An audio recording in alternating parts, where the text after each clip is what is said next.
Good evening, everyone.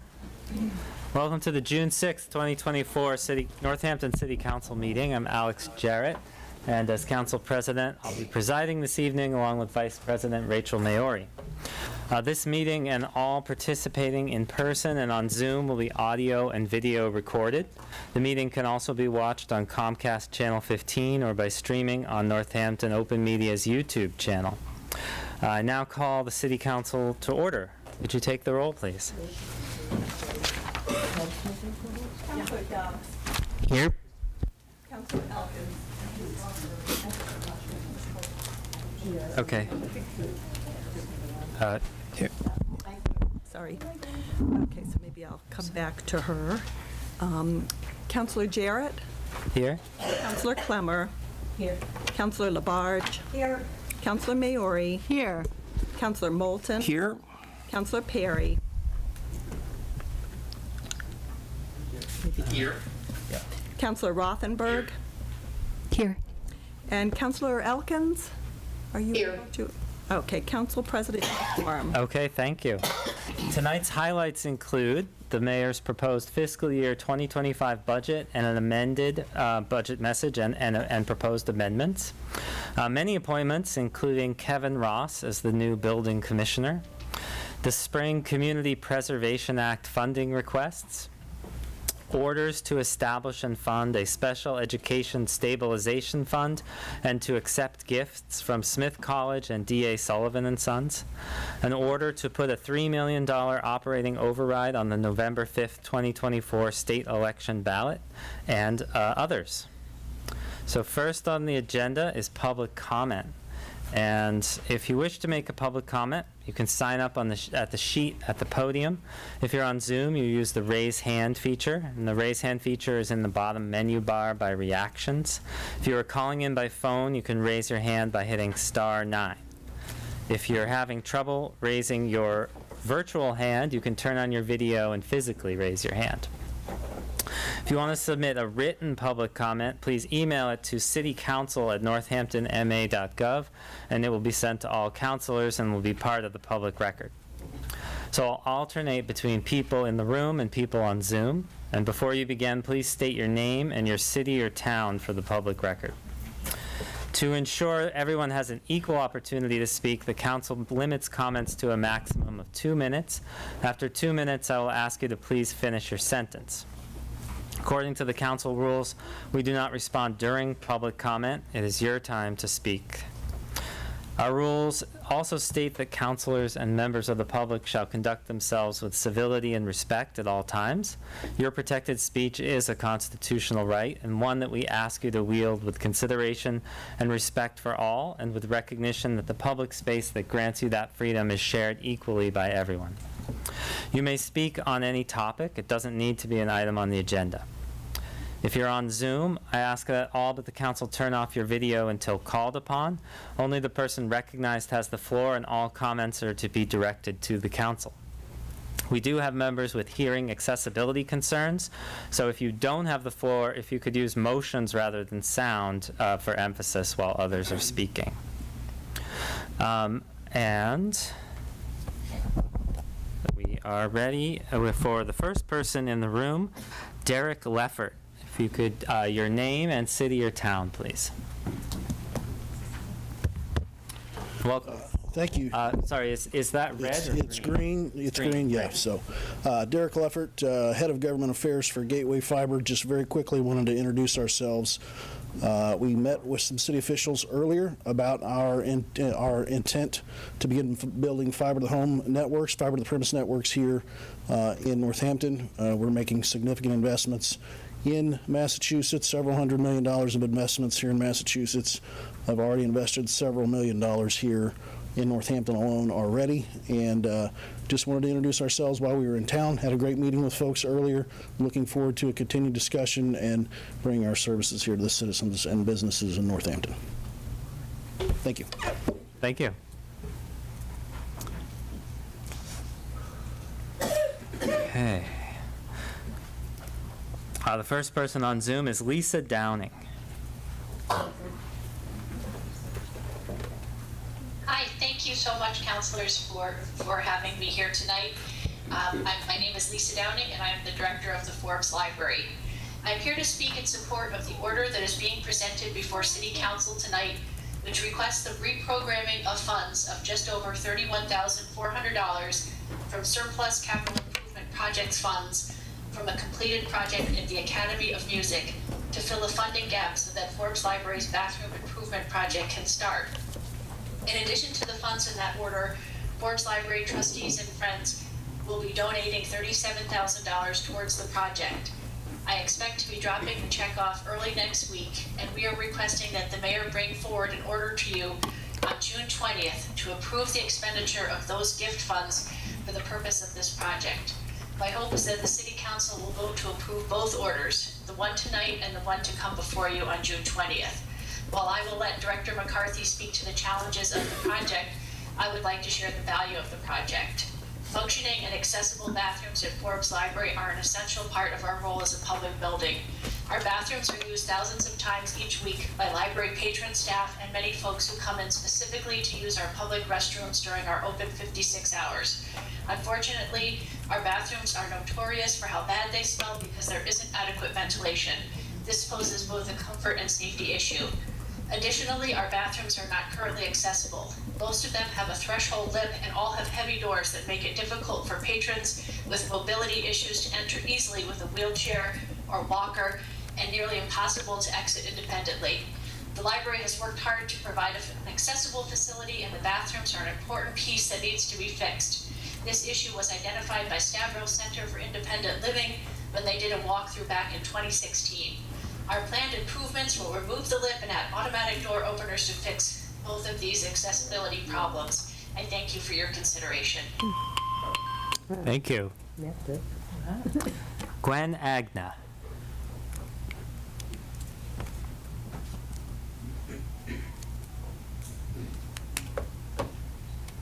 Good evening. I come here only as a resident of Northampton and also a former employee of the schools. I've lived here for 40 years, and my daughters went through our public schools. I know about pink slips, having been that long-term principal, and the anxiety of wondering if and when there will be callbacks. I would urge you to pass the budget tonight with the amendments for the Smith money and the additional $740,000. Dr. Bunner cannot recall teachers and staff without an approved budget. I'm concerned that if we wait longer, we will lose those who can be recalled. While it is not a level services budget, which I voted for, passing it will relieve many educators of the uncertainty that they feel right now. It's very emotional for me, and I'm sorry if I sound a little nervous because I see people that I know, that I worked with, that I care for, and I respect completely. And I think there is such disagreement in our community that I'm really concerned about it. We have a lot of work to do ahead for our schools and our city. I think if we pass this budget, we can move on to do that work. Thank you. Thank you. Next on Zoom is Nan. Nan, your name and city or town, please. Nancy Smith, Chapel Street. I heard a lot of numbers thrown around Wednesday, but we're back at the December numbers and the layoffs residents, students, and educators made clear we do not want. As usual, our strong mayor and the 6 city councilors who represent her, not us, have muted our voices. Thank you to the 3 councilors, Rothenberg, Dubs, and Maori, who actually represent us. We hear from the mayor and her council representatives about their duty to approve a fiscally responsible budget. Where was that fiscal responsibility when the city bought a dilapidated $3.1 million unneeded church last year? What little discretionary slush fund did that come out of? We have approximately $1 million stashed away for a city kennel that was the most fiscally irresponsible thing I'd ever seen until the church. Using numbers from a 2021 AC officer meeting and boarding costs from the Amherst website, our worst case scenario boarding costs are $8,040 per year, which includes the 3K fee. It would take 124 years to get our money back on the building alone. 124 years, never mind the ludicrous additional annual costs. In 2020 and 2021, I watched each year as an additional $150K was quickly pulled from a slush fund to add to the kennel stash. Please delay budget approval to do the real hard work and let educators know tonight you will cancel the kennel and other projects like it to level fund our schools. That would be the fiscally responsible thing to do, and you would be meeting your obligation to actually represent the people of this city. This can be done. Cut the existing fat, not our schools. Education and vital services need to come first. It's not too late to do the right thing. Thank you. Go Ham.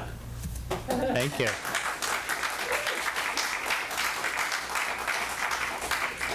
Next in the room, Holly Gazy.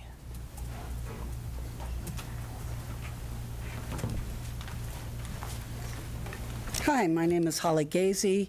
I'm a longtime former teacher at Jackson Street School. I'm also parent and grandparent of children in the school system. I'm here tonight to ask you to vote for the school budget tonight. One of the reasons I voted for the level services budget is that I believe that the community and I needed more time to examine all revenue sources and the citywide impact of funding a level services budget. Since then, the mayor has added $740,000 to the school committee budget and secured a $500,000 donation from Smith. After much discussion and studying of the budgets, I've come to the conclusion that the budget currently on the table, while still making necessary upsetting layoffs, is the best and most sustainable move at this time. For the last month, there have been many, many people combing through and dissecting the city finances, looking for a chunk of change that will preserve the current staffing levels. It has not been found, and delaying the budget vote for another 2 weeks will adversely impact those people, because the superintendent cannot move forward with the recall of some pink slip staff who are actively job hunting and interviewing for new positions. I humbly ask that you pass the budget tonight so we can start working on strategies, including consolidation of services, a successful override, and political action at the state level to reform unfair funding formulas. Thank you. Thank you. On Zoom, Rebecca LeBeau.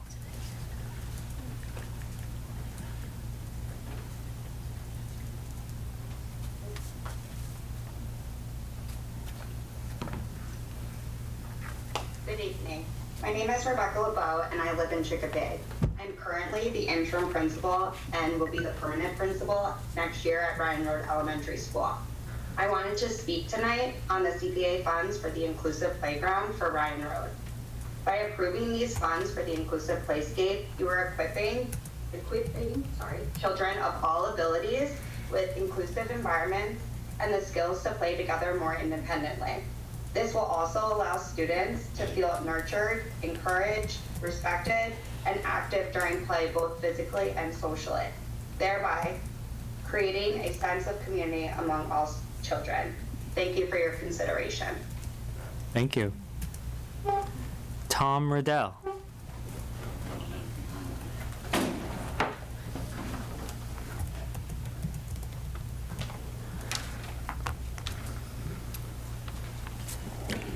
Tom Riddell, Northampton, parent, grandparent of students at Northampton Public Schools. I've lived in town for 40 years. I don't normally tout my credentials, but I did last night at the Finance Committee, and I will tonight too. I have a PhD in economics and 50 years teaching experience at American University, Bucknell, UMass, and Smith. And yes, I've shared information about and advocated for serious consideration of a pilot commitment to Smith leadership. At UMass, I taught public finance in the year that Proposition 2.5 was passed in a statewide referendum. At Smith, I taught the economics of the public sector. I've got 2 comments. The first was last night at the Finance Committee, where I argued that the Northampton Public Schools do not receive revenues and expend funds only after they've been budgeted and appropriated by the city.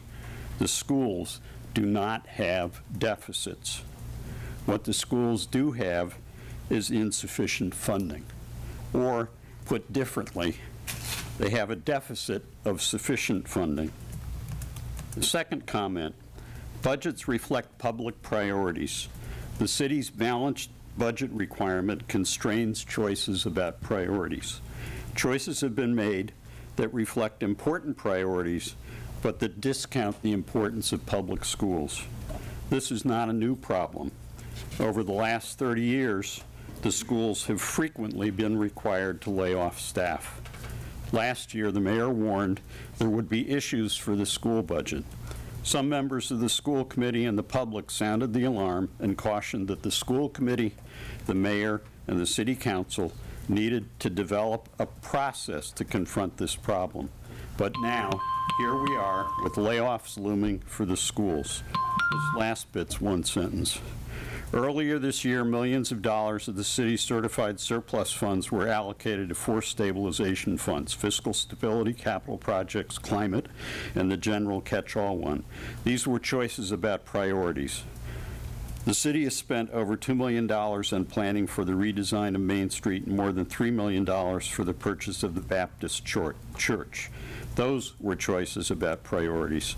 And now the city finds itself with another important priority being underfunded. That is the result of a process that has undercut the obvious and gargantuan value that the community places on its responsibility for educating its children.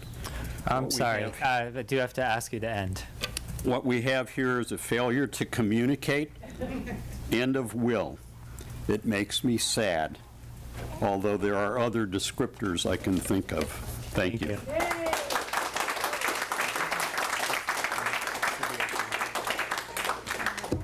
Okay, great. Next on Zoom is Kristen Eld.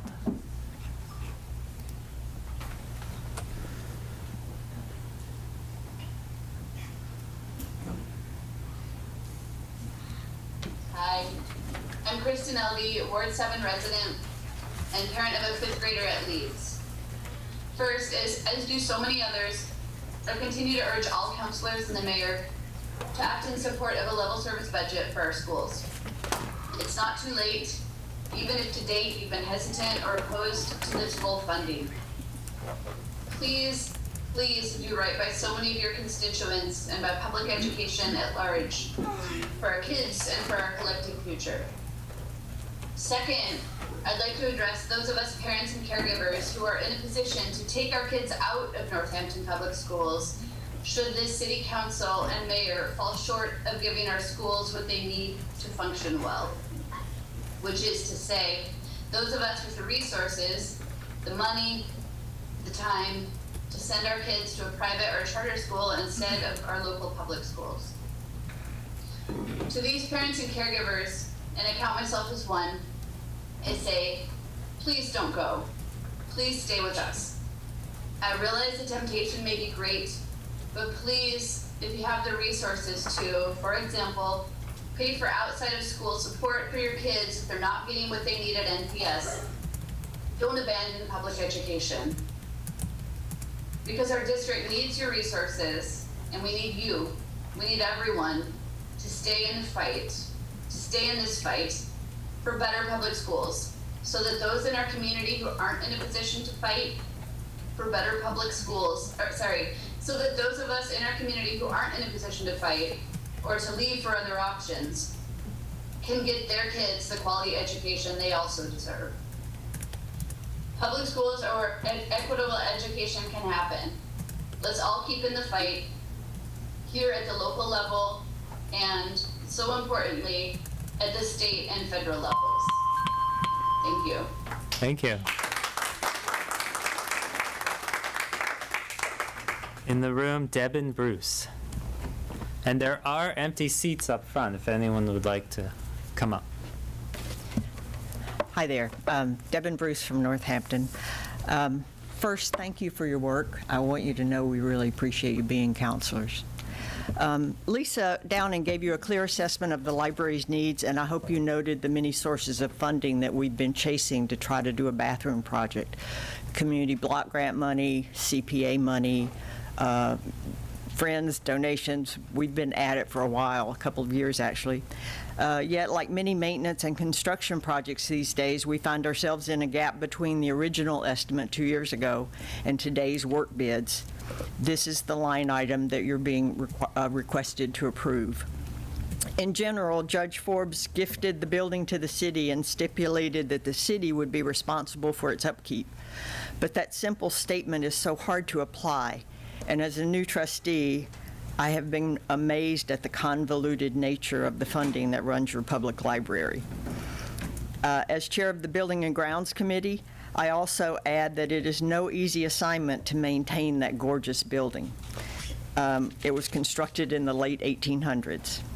I have assumed the bathrooms were designed with an overarching concern for fire. The doors are heavy and seal completely, and there is no circulation in the rooms once the doors are closed. Northampton relies on Forbes to provide many community services. We're a designated warming station in the winter and a cooling station in the summer. A cross-section of the city's population, many without adequate home environments, spend long days in Forbes Library. So let me be very literal about the use of the public bathrooms. They provide sponge baths, face and hand washing to unbathed users, diaper changing, and moments of guaranteed privacy. The bathrooms need to be accessible and they need to be ventilated. I want to take an opportunity to recognize the extensive citizens group, Friends of Forbes. They support the majority of our programming and special funding requests. You could just finish your sentence. They do so through community fundraising, and this Saturday is the garden tour. Thank you. Thank you.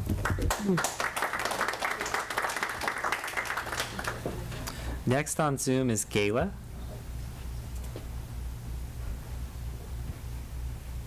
Hello, my name is Gayla Berry, Northampton. I'm voicing my support for the funding for Playground for All at Ryan Road. I'm the parent of a disabled child. For the last 17 years, we've traveled down to Jonathan's Dream in West Hartford, Connecticut, where we spend money when we're in that community, so that she can access playground equipment. An inclusive and accessible playground is a long overdue asset in our community.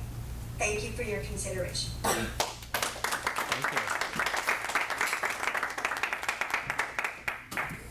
Anne Michelle Ruocco.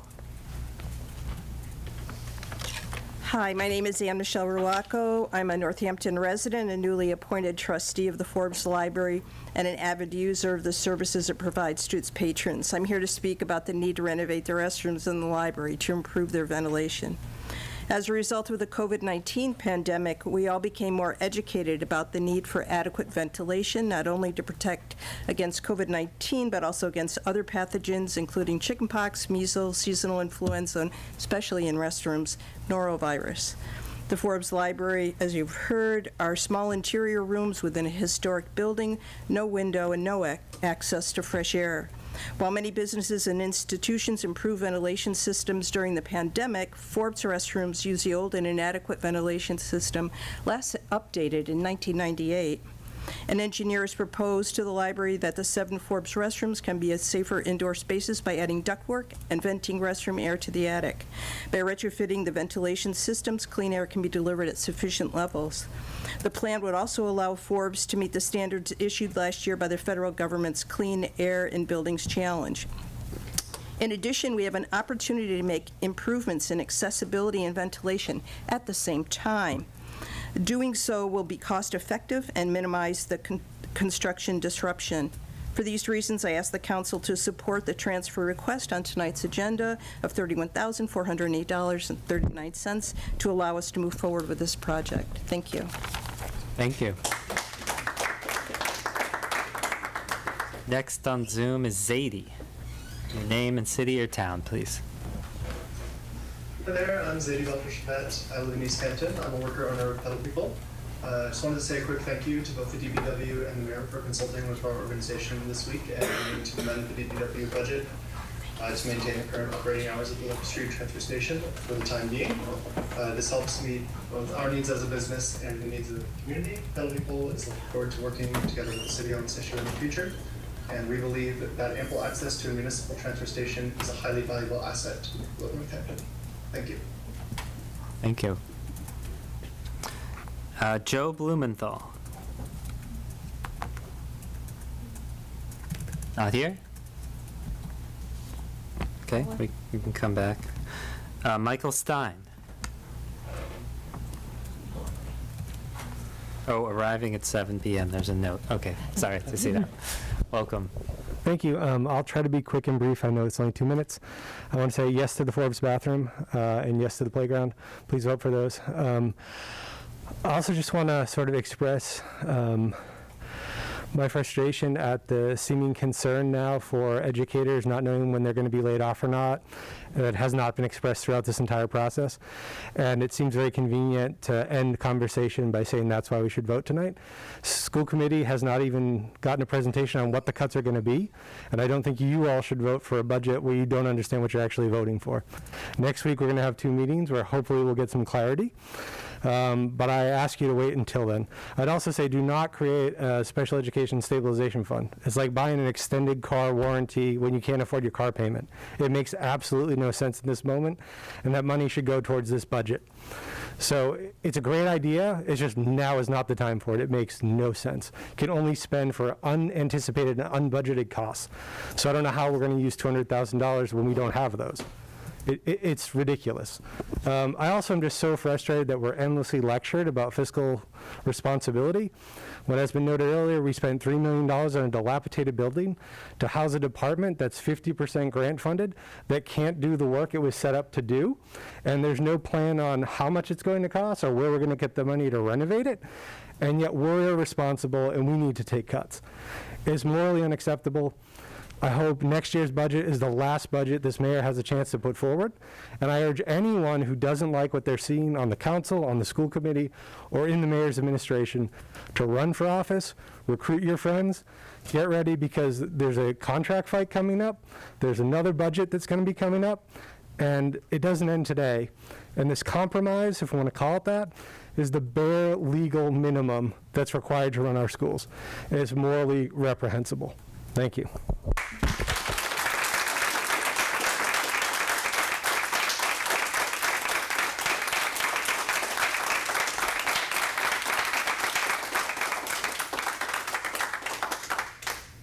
Thank you. Next on Zoom is Lisa Modenos.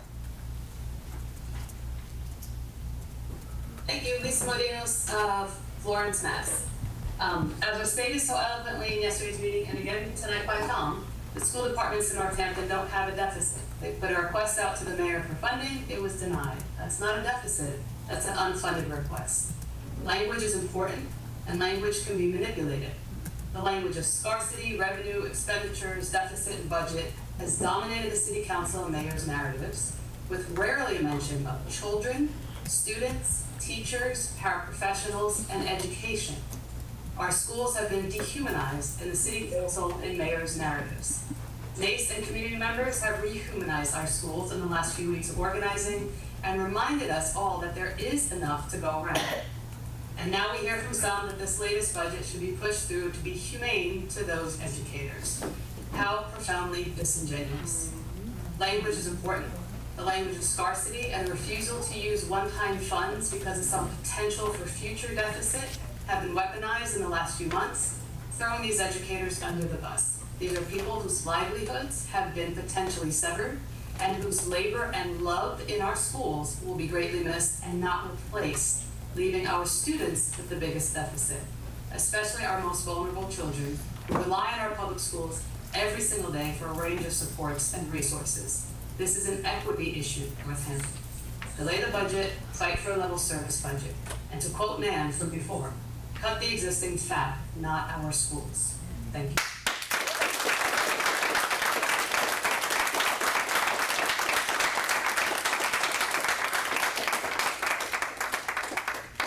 Thank you. Next in the room, Andrea Egito.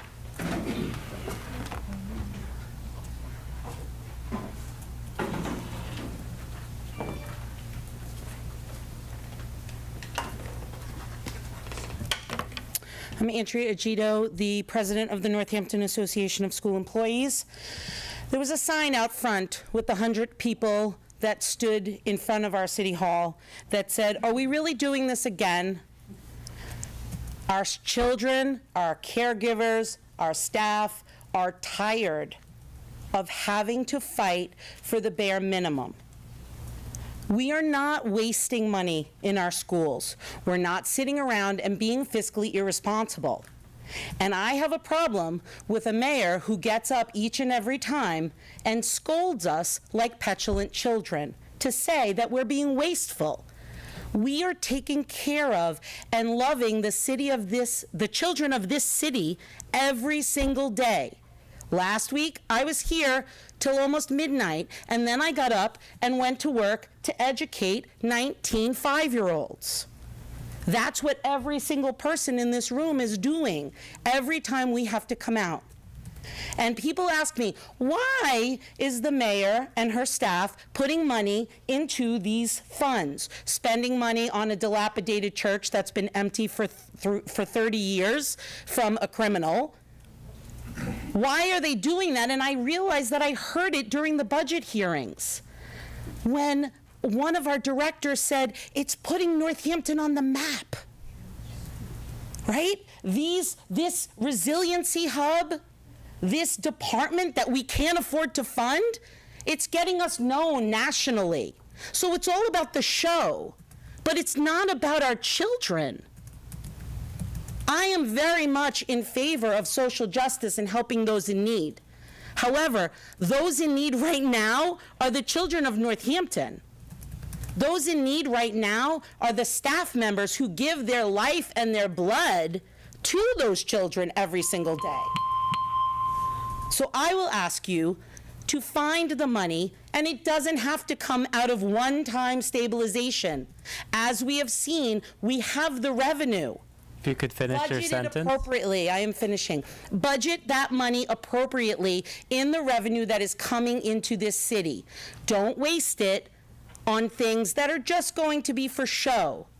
Use it to fix our foundation and our children. Thank you.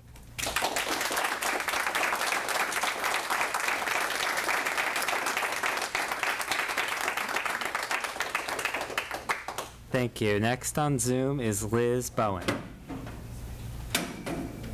Hi, my name is Liz Bowen. I live in Florence in Ward 7.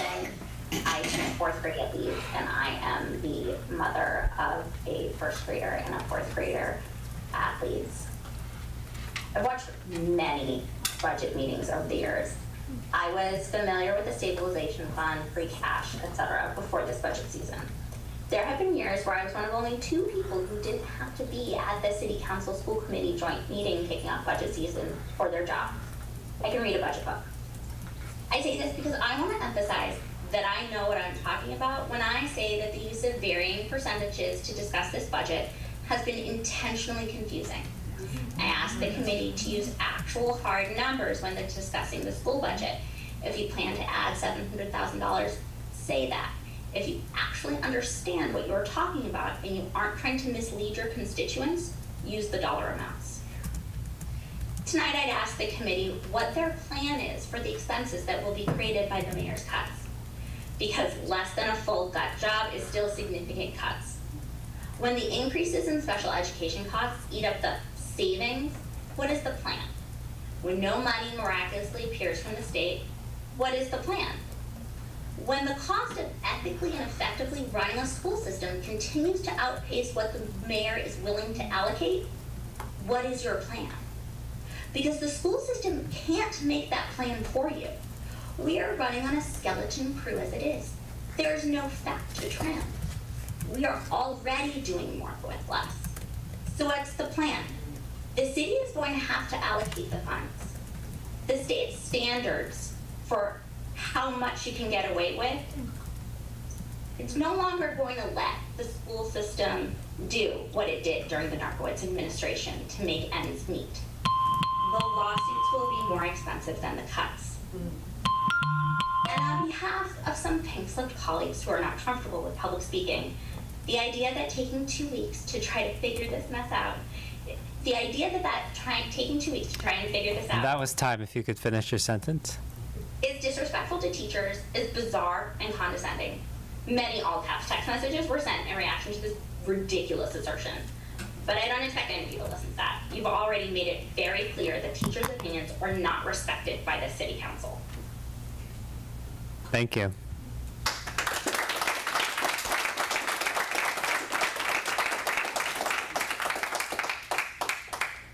Next, I'm not sure I can read it. Kiran Doob, 24 Maple Ave.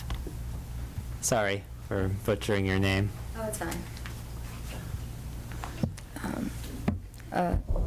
Hi, my name is Kieran Dubé, and I live in Northampton. I'm an 8th grader at JFK Middle School, and I'm concerned about the budget cuts and the impact on our school community. I know there's not much I can say that hasn't been said before, but I can share my experience. And I know some of the newer teachers being cut, and they're not just ordinary teachers. They're the ones bringing innovation and growth to our school. I'm worried that depriving us of these amazing teachers would be a big blow to our schools.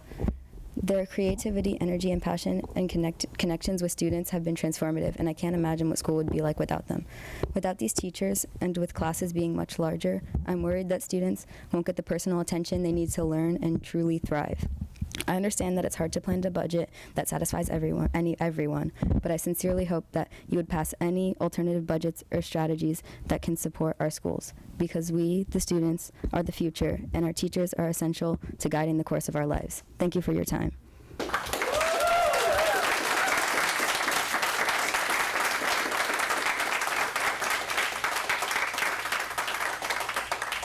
Thank you. Next on Zoom is Jennifer Hayden.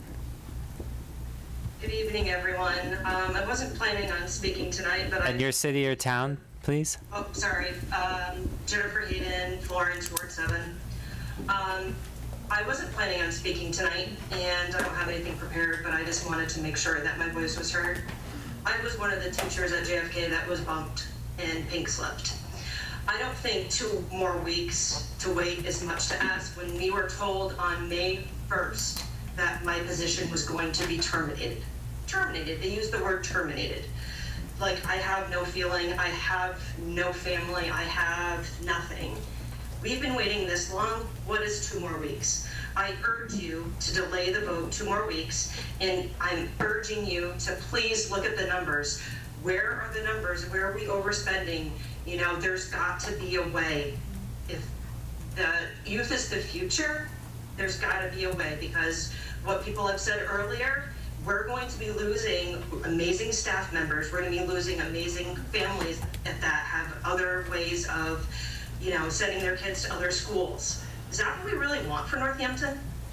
We're supposed to be progressive and inclusive, and, you know, we value all of these things. We don't value our teachers, our staff, and utmost our students. They're going to be taking care of us when we're old and gray. We can't even support them. There's something wrong here. The numbers don't lie. We don't sit and drink champagne in the office. We don't do all of these things that you are claiming we do.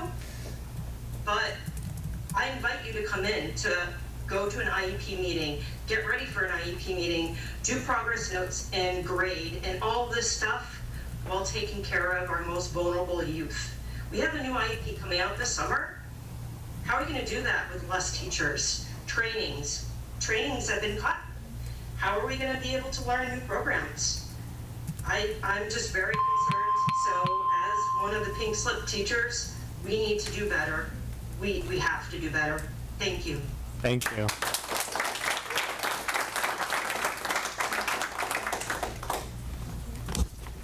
Another name, is it Roger?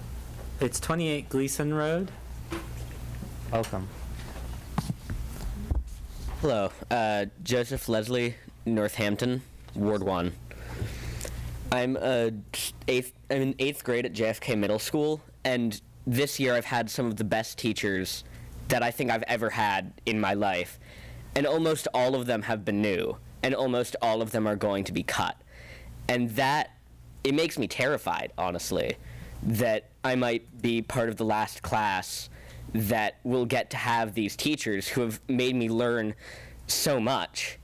And going into high school, I know that a lot of the tech jobs are being cut, a lot of the art job positions are being cut, and I just don't know how many opportunities I'm going to have with such a bare bones system. Thank you. Thank you.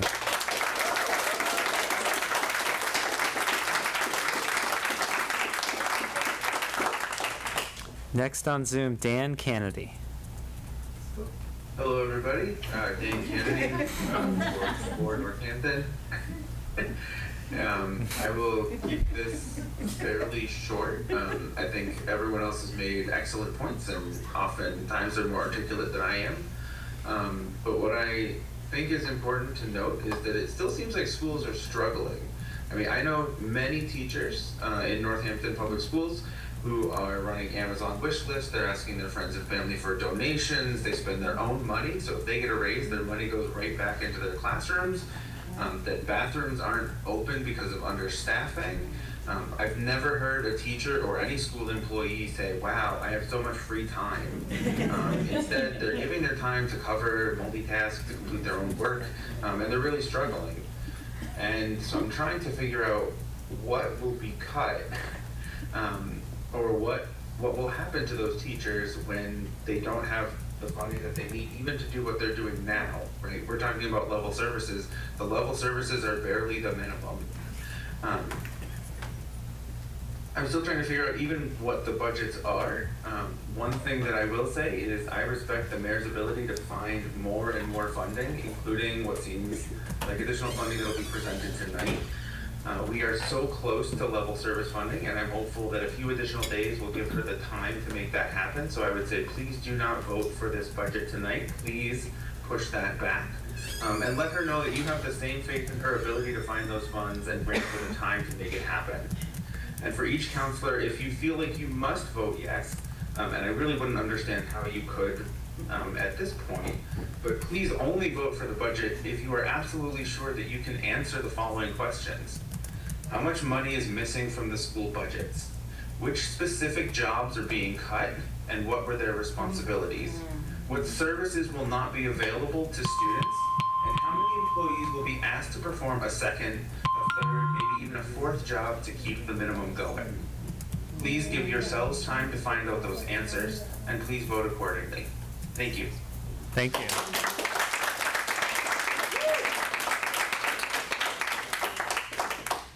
In the room, William Como.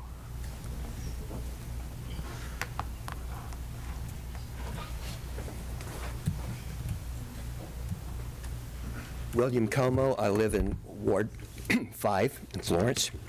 Mayor Ciara, 3 years ago while you were running for mayor, you addressed the need to equitably fund education in Northampton by identifying and filling gaps left in state and federal funding for school-related services. I want to read your statement as reported by Shoestring and accessible online. Beyond what has already been pledged by the federal government and the state, we must also identify the gaps. For example, not all families have had access to the same educational or social and emotional opportunities during the pandemic. For students who have fallen behind, we must provide opportunities for them to catch up and make sure that the students most in need get extra help in a way that works for them. That means we have to keep investing in our public schools and make sure every enrolled Northampton student is given the personalized attention they need for an equitable education. While we were receiving federal money for COVID relief, you said we needed to go beyond what was pledged. Now, to attain the goals of providing an equitable education for all students, we must go beyond what you have pledged in your most recent budget proposal. I am here to reiterate what so many speakers have already said. We still have gaps that were created during the pandemic. Some have narrowed, but they still exist in large numbers, and many are very wide. Because of this, a full force of educators and peer educators is essential to providing equitable access to academic and social emotional learning. There's nothing more important, nothing more urgent, and nothing more fiscally responsible than providing these in-school supports so that we can form and maintain strong positive relationships with students, encourage and assist them as they struggle, and guide them towards success going forward. The alternative is penny-wise and pound-foolish. We all know the social costs as well as the concurrent financial costs we may have to pay when we fail to meet the needs of our students. Unemployment, homelessness, dependency upon social services and encounters with the legal system, etc. Let's not make this mistake. Mayor Ciara, I ask that you go beyond your recent adjustment to the budget and fund level services as recommended by our school committee. This is crucial to the well-being of so many of our students in the Northampton community.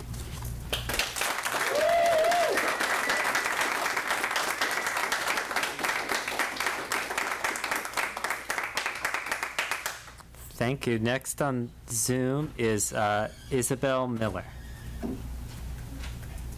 Hi. Franklin Street, Northampton. I pretty much feel exactly the same way as everyone else. I have to say I'm really sick of the way our city is run. You say we're reducing parking to save it for the people that come into the city. Let's make the city nice for all these people to come in. Our students live here now. Our teachers live and teach here now. They deserve the time and the attention and the money because they're here now. And I think we're just wasting money on people who are coming into the city when you have citizens right in front of you who deserve your time and your respect. And I don't know how anyone could possibly go about their day voting against this or voting for anything less than level service, knowing that they're hurting your children of Northampton's education. And I'm just so frustrated. It literally makes me shake because I'm so frustrated that you could possibly do this to our children. Thank you. Thank you.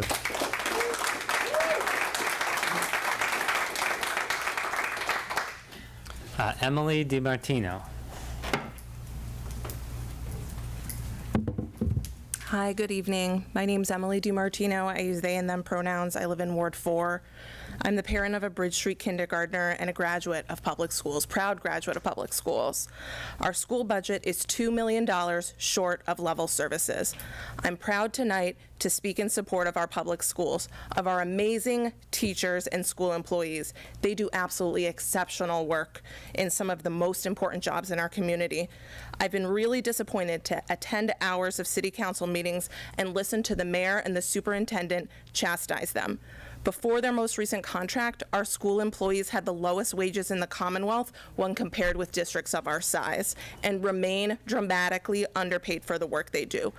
When my wife and I moved to Western Massachusetts, we bought our home in the Northampton School District because we're queer and trans, and we wanted a community where we would be safe and accepted, where we could participate in our kids' school, where we could sit and laugh with other parents at the Better World picnic, where we could make a chalk mural at the PTO dance party, where I could volunteer next week at field day.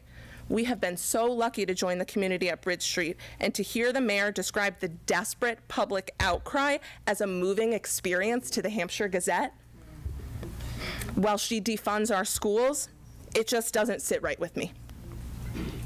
Teachers have been finding out their employment status at city council meetings, crying during public comment, and begging for level services funding so they can be safe and effective at work. Our schools are not greedy. They are not at a deficit. They are underfunded, period. And this acrimony over what should be our city's highest spending priority, this is not the community we want to be building. And I hope that City Council tonight can reject this catastrophic austerity budget to bridge the $2 million funding gap. Because this is not just a dedicated and involved school community's issue. This is a family's issue. This is a racial justice issue. This is an income inequality issue, a workers' issue.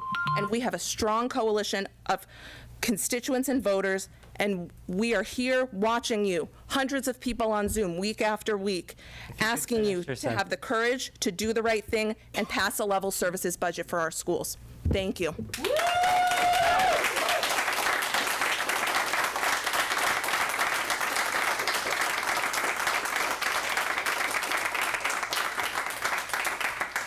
Thank you. Next on Zoom is Amy Bookbinder.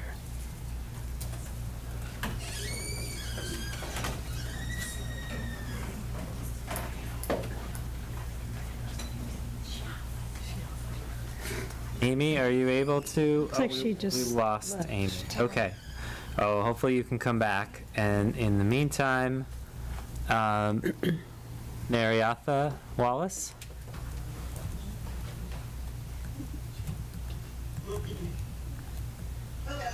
My name is Marisa Wallace, and I live in Amherst. However, I am a paraprofessional at JFK, and I've spent the 6 days doing restorative practice with many of my colleagues. And there's a couple of things that I just want to say. We want to bring restorative justice to our schools. There's not going to be enough staff to do it. So what it's going to look like is, oh, we have this great program and we're going to check out the box to pretend, and we won't be doing what has been presented by the city, by our schools, what is necessary to help our kids. The number two, the second thing I want to say is, in this budget, we have brought back a lot of funding for our police after defunding them for specific reasons having to do with how black and brown people are treated by some police officers historically.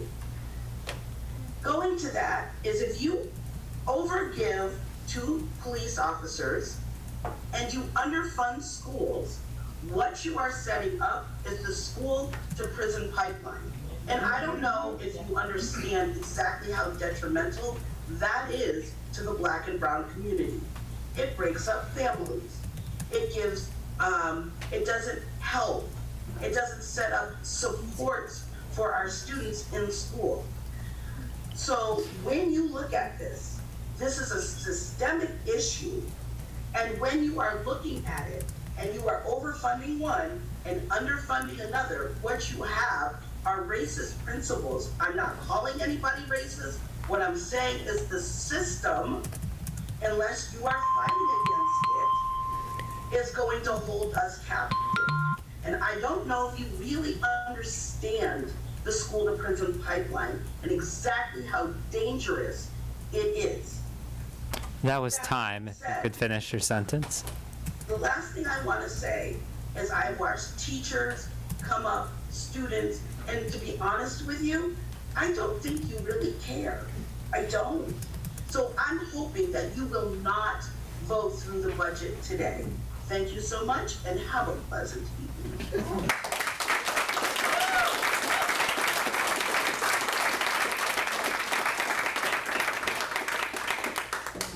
Thank you, Maritha. Raymond Paquette.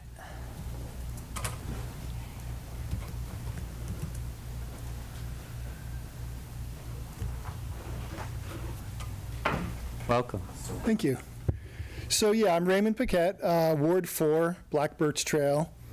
I want you to think about what being in the schools is like, and I'm sure most of you already have. It's easy to imagine that there's bloat to be cut, you can make little cuts, things can work out.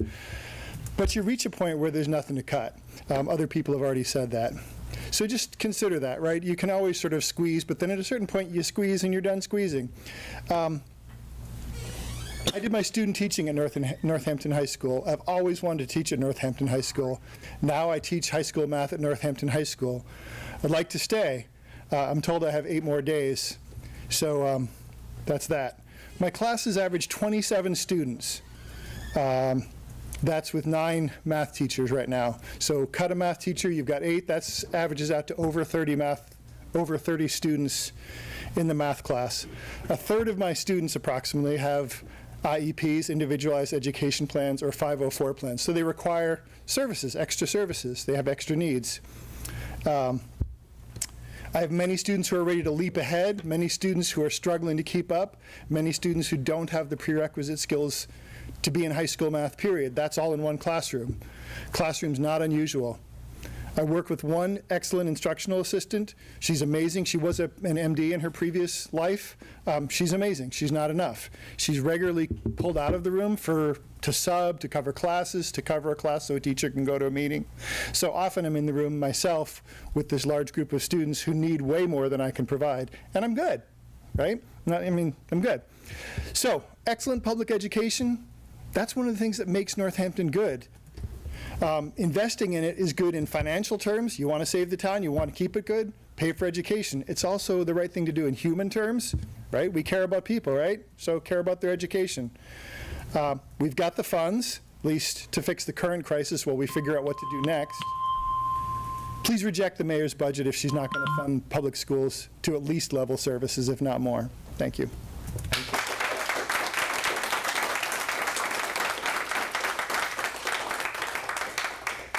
Okay, Amy Bookbinder, can you hear us now?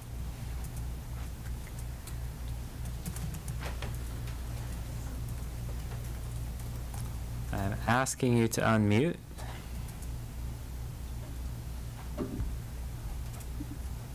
Well, we will come back to you.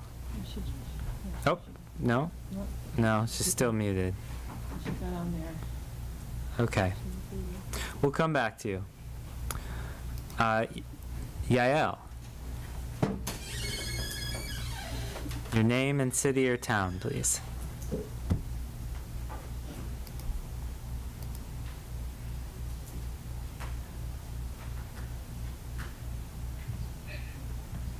Welcome.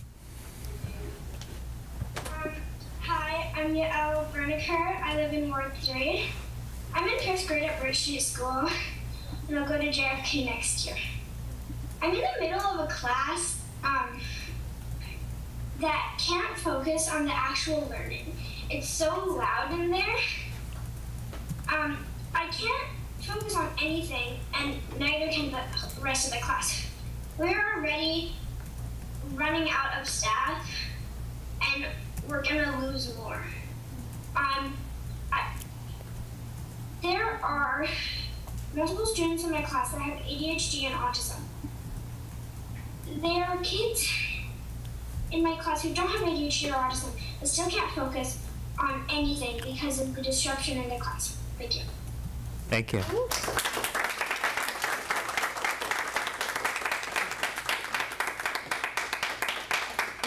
Are there more folks who've signed up there?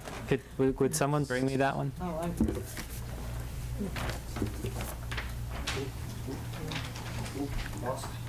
Thank you. Jesse Cannon.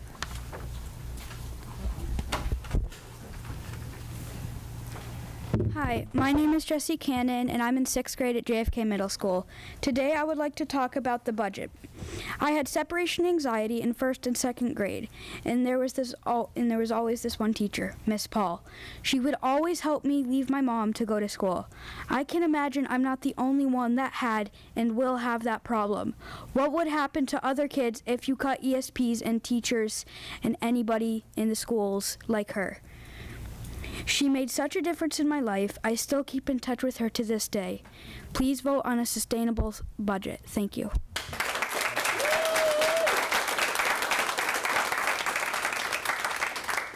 Thank you.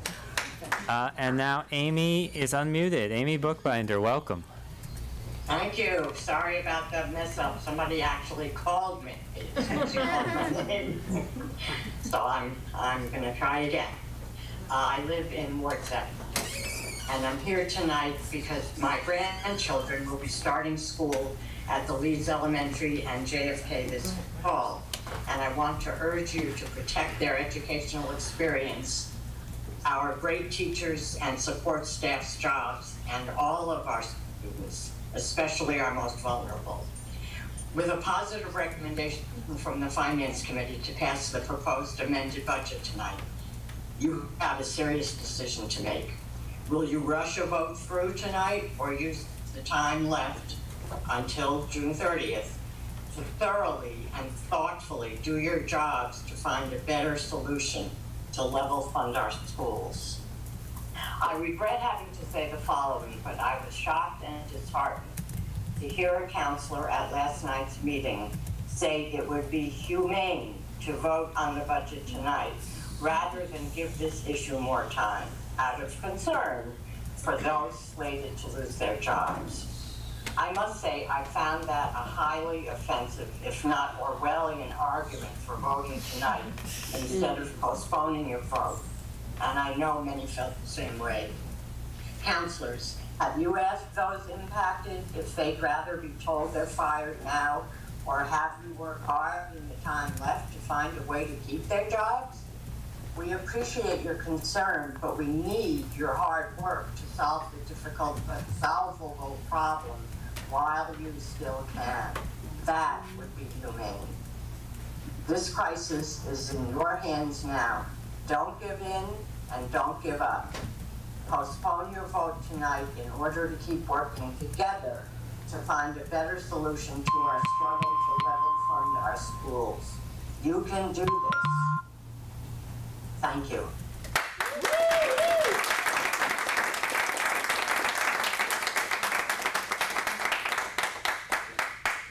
Thank you. Next is Dana Goldblatt.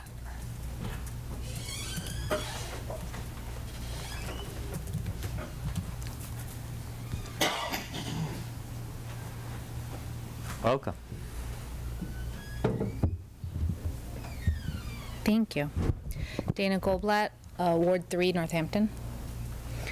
So in 2017, the Northampton Public Schools went full inclusion and decided not to take any of the advice about how much money or staff that would take, and the schools tanked, and famously, it was a disaster. The kindergartners were biting each other, the third graders were going home, teachers were getting injured, people were pulling their kids out of the schools right and left because the WINS model hadn't been adequately funded for what they had promised they would do. So every year after that, there were little corrections trying to fix this problem. And my understanding is we've just about got it, and now all of a sudden we're in the same fight again because the same proposal and the same staff cuts are being put in place again, presumably under the impression that this time it will work. Breaking our schools once was bad enough. Breaking them twice takes incompetency to a new level. It's not like we don't know exactly what happens if we do this. Don't do this. We spend so much less on our schools than comparable communities. We should be talking about how to increase our school budget by 30, 40, 50% to compete with comparable and comparably affluent communities and what they're spending on their schools and what their kids are getting. And instead, we're talking about breaking our schools back to where they were in 2017, 2018. What I'm hearing from this is that the mayor and the superintendent are locked together in a death march. I don't know why they're doing this, but I would sincerely urge you, if you care about them, as well as if you care about the communities that are going to be impacted by this, pause the death march. It is possible that given 2 weeks to consider what is going on, they will change their minds. Don't let them self-destruct because they're taking us down with them. Thank you.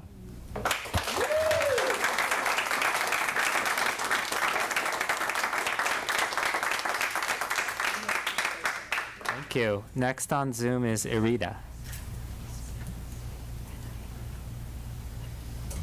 Hi, everybody.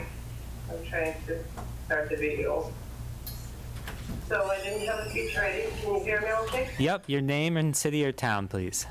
It is Northampton, and my name is Irina Duranova, and I'm a mother of 3 children. 2 of them attend a public school in Northampton. They attend weekly. So I didn't have a speech ready, but I will tell you what I do hear from everyone around me. Why are we trading buildings for people? Why do you think that the teachers get too much? Why did you use people did you use these people right after the pandemic just so you can discard them later? Why are you not looking for money somewhere else? Why isn't the school council in charge of making full budget decisions? That's a big question. I am not fortunate to send my children to a charter school, and I know that the level of education will go down. I'm a teacher's kid, I know. As a parent, I can assure you, whenever my children came home with a problem, it was due to not enough staffing in the school. I also heard that one of the school counselors said that they didn't opt in not too long ago because that's not what their constituents wanted. That is not true. That is not so. You hear all of us upset people. Do you think we're upset just for fun? It's our children we're talking about, our education. Thank you. Thank you.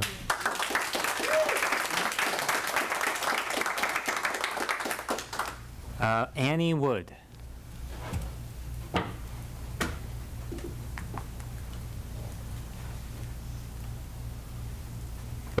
Hi friends, my name is Annie. I am a resident of Ward 3 on Summer Street, or Ward 4 on Summer Street. So I'm an admissions counselor at a local college. I'm not here representing the views of my employer, but speaking from my personal experience, we receive incredible applicants every year from Northampton Public Schools. I got to spend almost an hour interviewing one of them this year. And the reason that those applicants are so strong is because of all of the work that our school workers and our educators put into working with them on a shoestring budget. An earlier speaker mentioned the amount of funding going towards the police department. I learned today that the city has spent over $60,000 in the past few years on audits of police misconduct.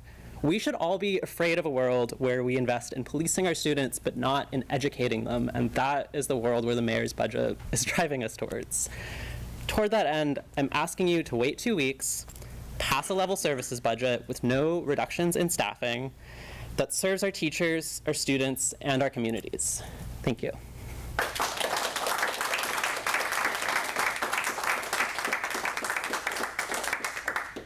Thank you. On Zoom, Sarah Buttenweiser. Hi, Sarah Buttenweiser, Northampton, Ward 2. No, Ward 1, sorry.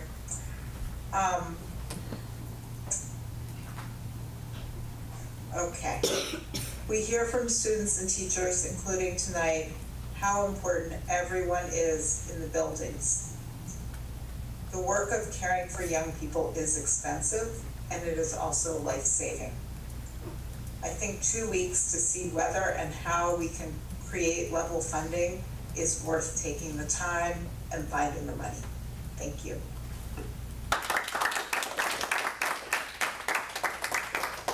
Thank you. Dakan? Hi, my name is Dakan Abbey. I live in Northampton. We moved here 4 years ago from New York City. I have a child going into 6th grade at JFK next year, first entry into public schools. When we moved here, the assumption was, of course, the schools must be amazing up there. How could they not be? It's the Pioneer Valley. There's 5 colleges of higher education. 38,000 students in higher education. I don't know how many people work in the colleges, but it's got to be the #1 employer in the Valley. This is like an epicenter of higher learning. Massachusetts ranked #1 or 3, depending on where you look, in education in the country. In the richest country in the world, still, hopefully for a while, we'll see. How can it not be the most amazing public school system? I hope it will be. I'll find out next year. I've heard great things. I know there's gonna be great things, so excited.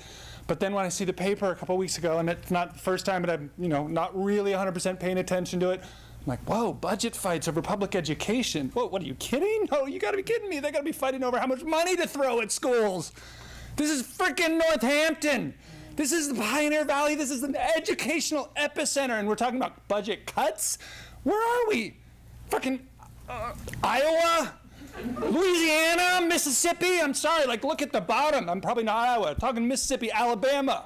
Those people are scraping for funds. This is Massachusetts. Do you ever see Spinal Tap? No. You remember the joke? All their tours, all their concerts were cut in Boston. They're canceled. They're like, don't worry, it's not a big college town. This is a college town. This is an education town. This economy in this town is probably built on education. Take away education from Northampton and all around here, what do you have? Cannabis shops and homeless shelters.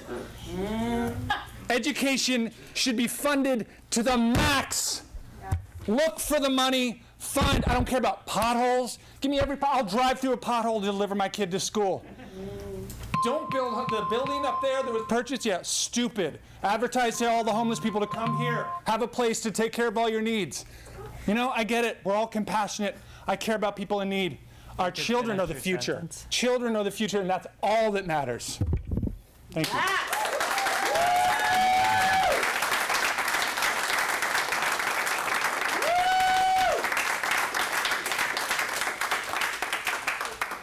Thank you. Next is Rachel. Your name and city or town, please. Rachel Stagley-Hale, Ward 1 in Northampton. I've lived in Northampton for 30 years. I've been teaching in the Northampton Public Schools for 17 years. It's actually my 18th year of teaching, but I quit my job last year to go teach middle school math in Provincetown. I found the remote teaching extremely bad for my mental health, and took a year to live by the ocean and try to regain some sanity. So it's a super big bummer to come back to Northampton this year and see that we're yet again having a manufactured budget crisis. So I want to echo what my colleagues in the Northampton Public Schools have already said. In particular, my colleague in the math department at NHS, Ray Paquette, who did his student teaching at NHS just like I did. I remember when Ray was doing the student teaching there with Dana Gredziak, and I was so excited to have him join our department this year. The math department used to be 9 people, got increased to 10 people, which we needed, and which was beneficial for our students because our class sizes went down significantly. I used to have like 28 or 32 kids in pre-calculus and AP stats predictably. So the idea that now that we're back to being a department of 9, we're going to let Ray go and be a department of 8 is absurd. There's no possible way that we can do that and still meet the needs of our students. Also, my colleague at JFK, Maritha Wallace, talked about how we're trying to finally make restorative justice happen in Northampton Public Schools. We've been saying for 10 years that we're going to do restorative justice in the Northampton Public Schools. We have not yet funded that. There is significant inequity in the Northampton Public Schools. And when I was teaching in Provincetown last year, there was something in common between Provincetown and Northampton, which is that the demographics of the school population are different from the demographics of the city. They're more racially diverse, they're more economically diverse, they're more culturally diverse. But the difference is in Provincetown, they fund their schools. I never had any problem getting any of the resources that I asked for there. That was time, if you could finish your sentence. There reflects, thank you, it reflects the values of the community, and the way that we fund schools in Northampton does not. We have a manufactured budget crisis annually, and it has to stop. We can fund our schools. We do have the money. There is no excuse for this nonsense. Thank you very much.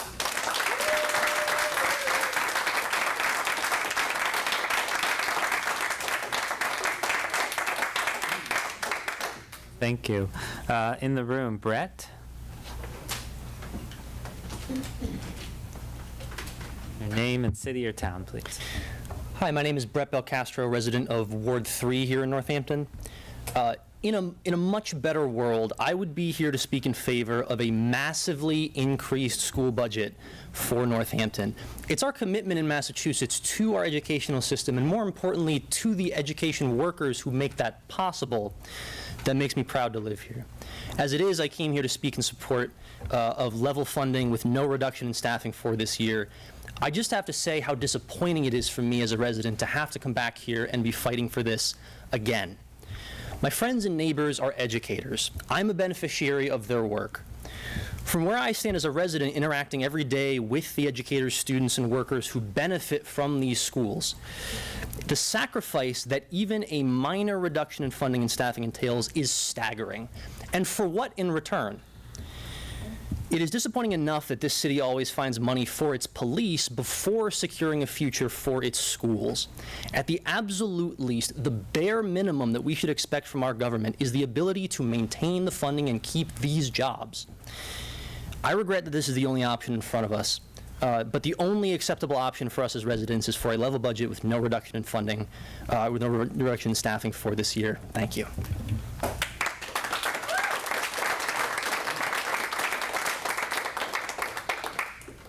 Thank you. Next on Zoom is Sarah. Your name and city or town, please. Hi, my name is Sarah Haugen, and I'm a Northampton resident. I'm a district-wide physical therapist for Northampton, so I work in all 6 of our schools, and I'm also the parent of a child with disabilities. I'm leading the project for the Playground for All at Ryan Road, which was recommended by the Community Preservation Committee to move forward to City Council for approval. And we received an outpouring of support from our community to support this project. The Community Preservation Act was created to allow communities to raise money through a surcharge of up to 3% of the real estate tax levy in order to protect open space, recreation, historic preservation, and affordable housing. I'm here to ask you to support this playground project, which will provide our community with an accessible and inclusive playground for our city. Currently, this does not exist in our community, and our families who have children and or caregivers with disabilities or special needs are either left out or have to travel to other communities to access a place where their child can safely play and be included in all of the activities of a playground. This is a universal right of every child, and it's an issue of social justice for people with disabilities. We have an obligation to provide inclusive, recreational opportunities for every child in our community. Please vote yes to approve this project and support people with differing abilities in our community. I'm also here to support our public schools, and I ask you to vote to pass our school budget. As someone who works in our school every day, I can vouch to how hard we are all working every single day. That includes teachers, paraprofessionals, administrators, special education staff, our custodians, our secretaries, our administrative assistants, and many more. I work outside of my Unit A contract daily, and so do many of my coworkers. We are all exhausted, and the needs of our children keep growing, and they will continue to grow. And if you think that we can operate with even less support, well, it's just not realistic, and you have no idea how many people and resources it takes to meet the needs of all of our children. That was time, if you could finish your sentence. And functionally. These cuts put our most vulnerable children at risk, and we must determine other options to address our budget crisis. Please pass the budget and support public education. Thank you. Thank you.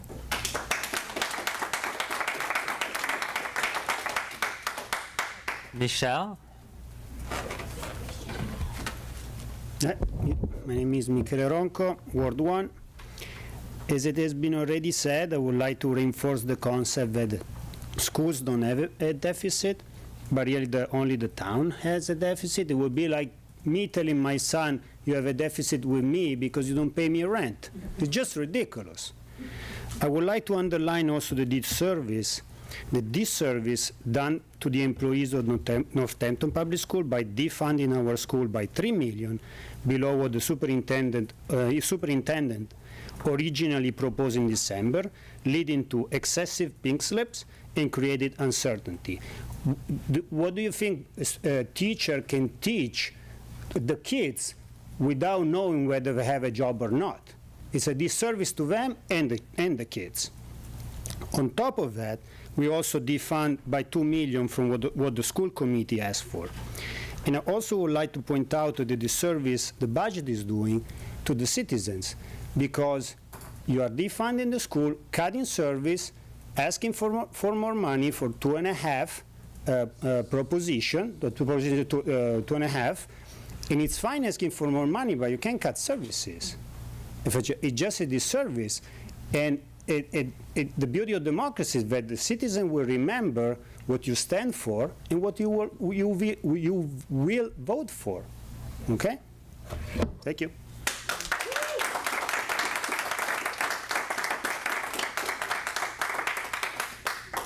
Thank you. Next on Zoom is Eli. Your name and city or town, please. Actually, Emma. I could not change my name on Zoom, and I'm Ward 5, Northampton. I'm Emma. I'm a third grade teacher at Bridge Street School, and I urge you to push the mayor towards fully funding the schools with a level services budget. I was thinking about all the talk about class sizes at a previous meeting, and it may seem to those of you who haven't been in a general education classroom that classes of 19 or 20 are smaller than 30, but I assure you that meeting the needs of a class of 15 or 16 or 17 is a challenge in and of itself. Classroom teachers and other people in the building work really long hours, planning lessons, meeting about students, contacting families, and doing a variety of tasks outside our contractual responsibilities. And we as classroom teachers, we can't do it alone. We rely on our tiered support staff, our special education teachers, paraeducators, interventionists, administrative staff, custodians, and cafeteria staff, and more. And we need all of them to run our school. A reduction in staff hurts those losing their jobs, of course, tremendously. And it also has a cascading effect on a school. And it's gonna hurt all kinds of people in different positions, and particularly the students. Please fund our schools. Thank you.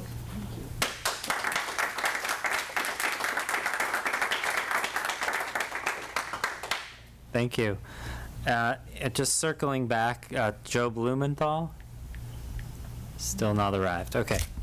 Then we'll continue on Zoom with Josh Feldman. Welcome. Your name and city or town, please. Hello, my name is Laser Feldman. I'm a sixth grader at JFK. I think that the schools have been, the teachers at the schools are being underfunded, and if you cut any more jobs, they won't be able to do them their own anymore. They need the support of their fellows and cannot work if you get rid of all of their helpers and others. Thank you.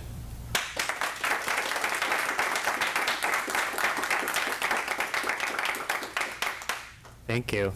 Next is Kelly Juneau.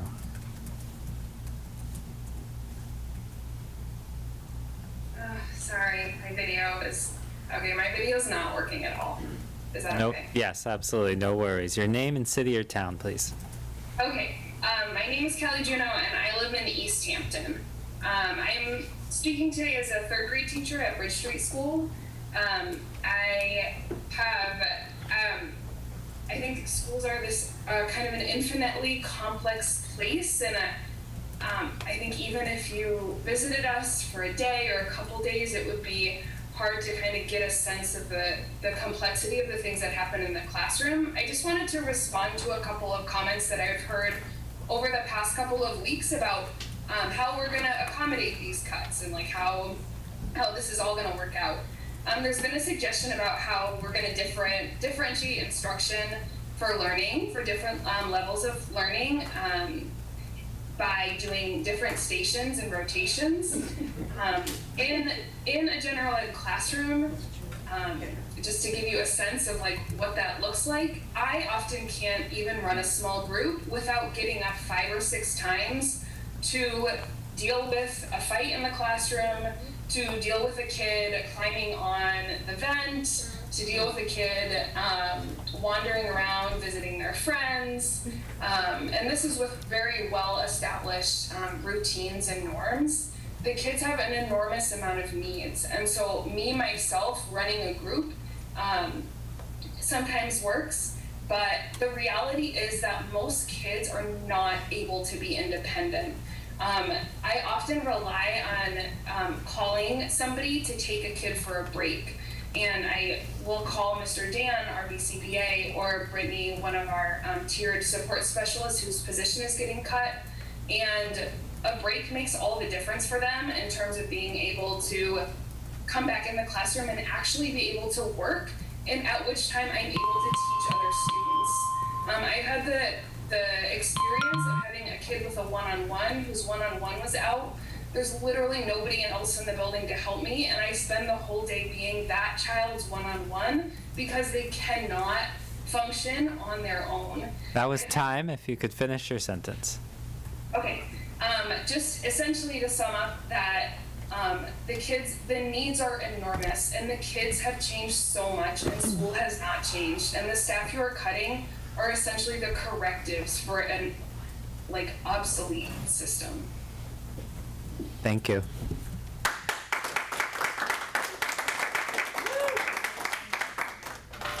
Next is Jeeve. Hello, can you hear me okay? Yes. Okay, awesome. Let me just pull up my notes here. I wanted to firstly say thank you to Maritha, who was the first person I heard this evening mention the continuing increase in police funding each year, and to highlight the ways that that enforces the school to prison pipeline.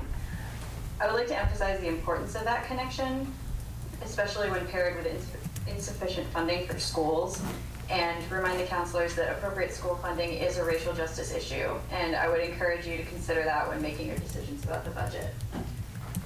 Watching this meeting has been hard.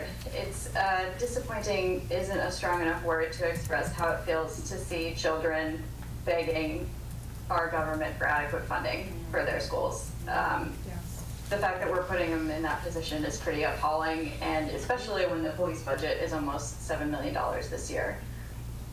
So I just want to end by saying, in the contentious budget hearings of 2020, many people expressed some version of the sentiment, which also has been expressed this evening, that the city's budget is a direct reflection of its values and its priorities. And I'd like to urge the mayor and the council to consider this when voting. Thank you.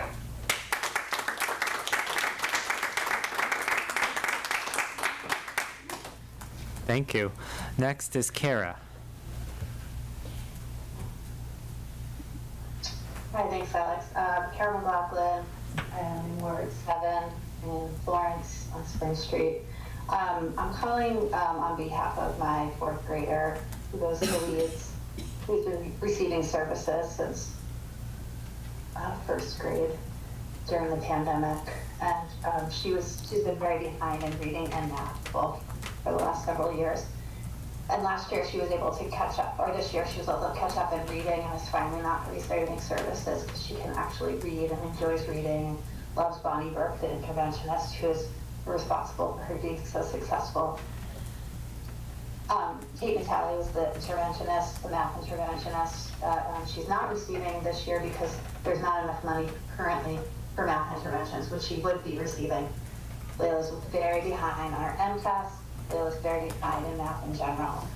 She struggles in math. She hates it. She comes home. She rips up her math papers, and she says she spaces out in class and feels bad about herself. My kid feels bad about herself. My kid has 2 parents. We're upper middle income. We're both educators. We both give our child lots of love and support and want for nothing. And she's behind and feels bad about herself. We will pay for a math tutor for her to get caught up. It costs $85 an hour for a math tutor.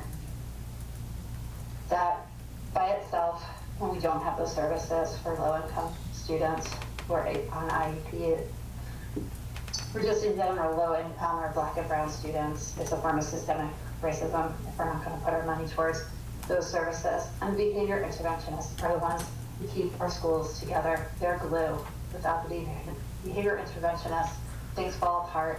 People become dysregulated, and the class becomes dysregulated, and learning slows down and sometimes comes to a halt. I also wanted just to say, I think it's really important that we start talking collectively in this meeting about Chapter 70 funding, Chapter 70 formula funding.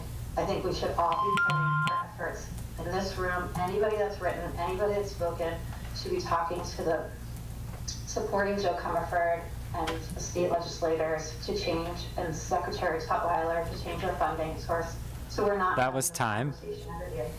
Thank you. I'll just finish. We should fund our schools fully this year. All the rainy day money that's there should fund the school, and should go hard at the state, so we're not in this problem any longer. If you want to be anti-racist, fund the school and go after Chapter 70 collectively. Thank you.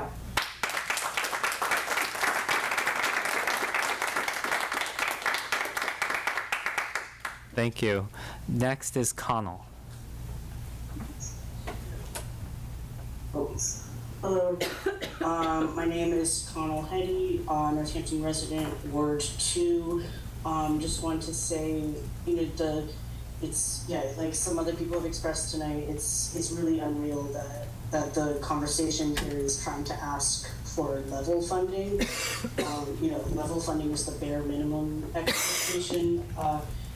Education is so important. We all know, there's so many opportunities in life that people need, and that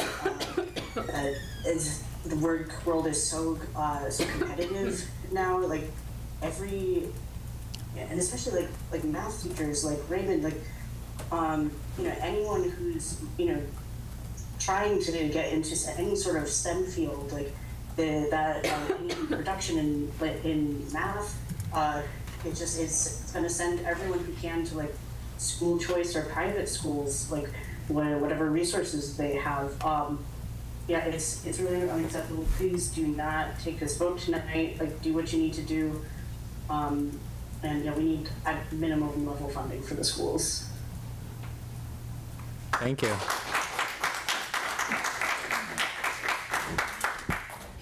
Thank you. Next is Catherine.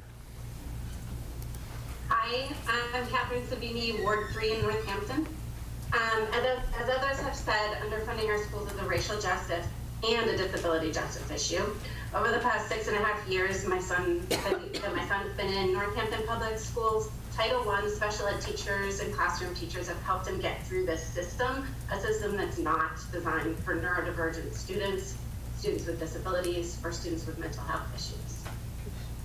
My 6th grade son has an IEP, and his special ed teacher received a paper. Many of the teachers who will be let go or involuntarily transferred are directly involved in special ed. The most obvious and legitimate concern is that students won't receive their legally mandated accommodation. But there's more to it. Special ed teachers benefit all students in more ways than I can convey, but I'll give you one example. At Bridge Street School, my son's special ed teacher ran a writing workshop in collaboration with his classroom teacher, which led to the publication of regular literary magazines. They were awesome. My son went from declaring himself a bad writer to being excited about writing, and he never called himself a bad writer again. Not only have the teachers worked hard to ensure that my son's learning what he needs to learn, they've also worked hard to minimize the stigma associated with learning disabilities. Accommodations aren't enough. Special ed teachers work best when students don't feel stigmatized, and when special ed teachers work closely with their classroom teachers, but that's not going to be able to happen if these teachers are let go and the others are spread too thin. This is a disability justice issue. There's plenty to celebrate about our schools, but they already feel strained, as so many people have already stated. Every time I go in there for an IEP meeting, every single person's working so hard. The last thing any of our kids need are teachers that are stretched too thin or demoralized by a system that doesn't value their work. The argument that we need to right size not only presumes that our schools are supporting students at an adequate level, but it also ignores the impact of the pandemic. Please find a way to level fund services in our public schools. Thank you. Thank you.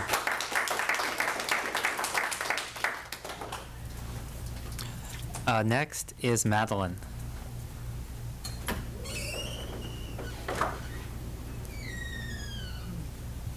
My name is Madeline Silk.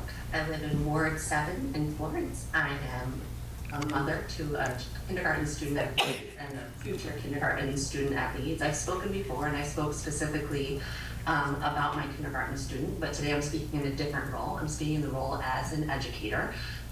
My family moved to the Pioneer Valley 3 years ago from New York City, and I taught in a classroom with 27, and then 28, and then 29 kindergartners. It was incredibly challenging, and the reason I am sharing a comment tonight is I hear council members and some school members expressing concern for those teachers with pink slips, and I feel that deeply. I cannot imagine what it would be like right now to have my job in limbo, and I hear a desire from those counselors and school members to retain those teachers and know that they are excellent teachers. And as a teacher who's taught in a classroom of 29, what I'd like to present is that if our goal is to retain teachers and share with teachers that they are valued and needed, funding the schools and making sure that teachers have what they need to serve their students, that they have class sizes that allow them to serve their students, they have tier 2 interventionists, behavioralists, that again allow teachers to meet their needs of students. That is how you retain teachers, and that is how you care for your teachers and are humane to your teachers. And that is my comment tonight. Thank you.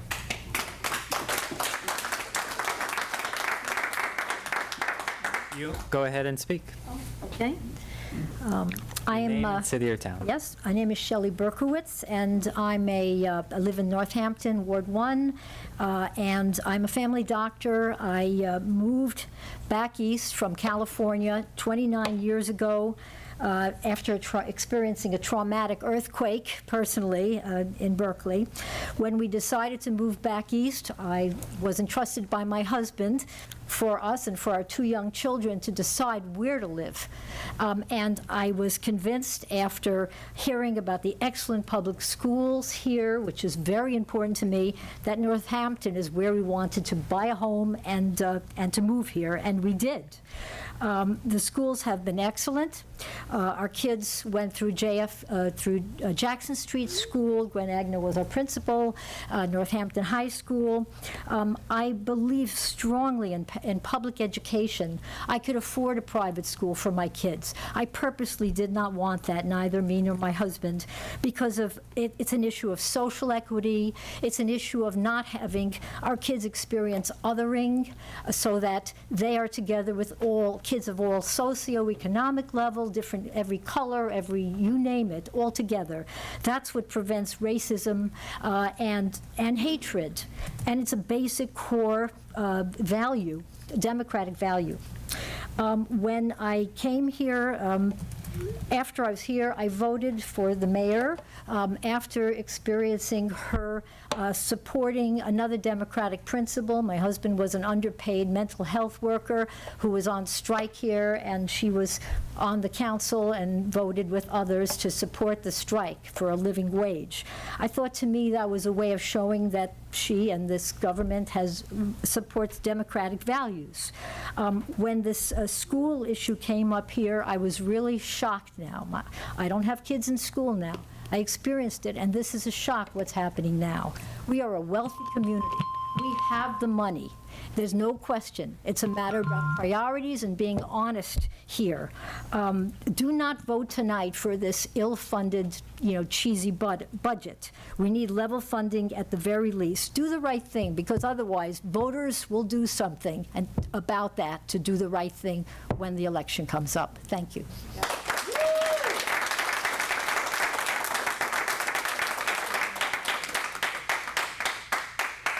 Thank you. That is the end of the public comment period. We will take a 10-minute recess and return at 8:17.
Welcome back to the Northampton City Council.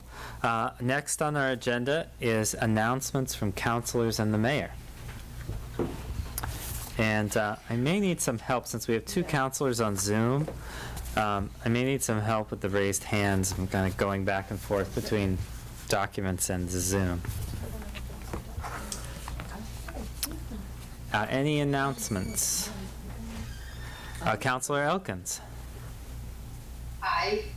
I just want to, this is sort of a follow-up to my announcement from the last meeting, which is that the Northampton High School girls ultimate frisbee team they're still headed to nationals, but also they won state championship. So they are continuing to. Well, I think they're going now. I think they're going this weekend.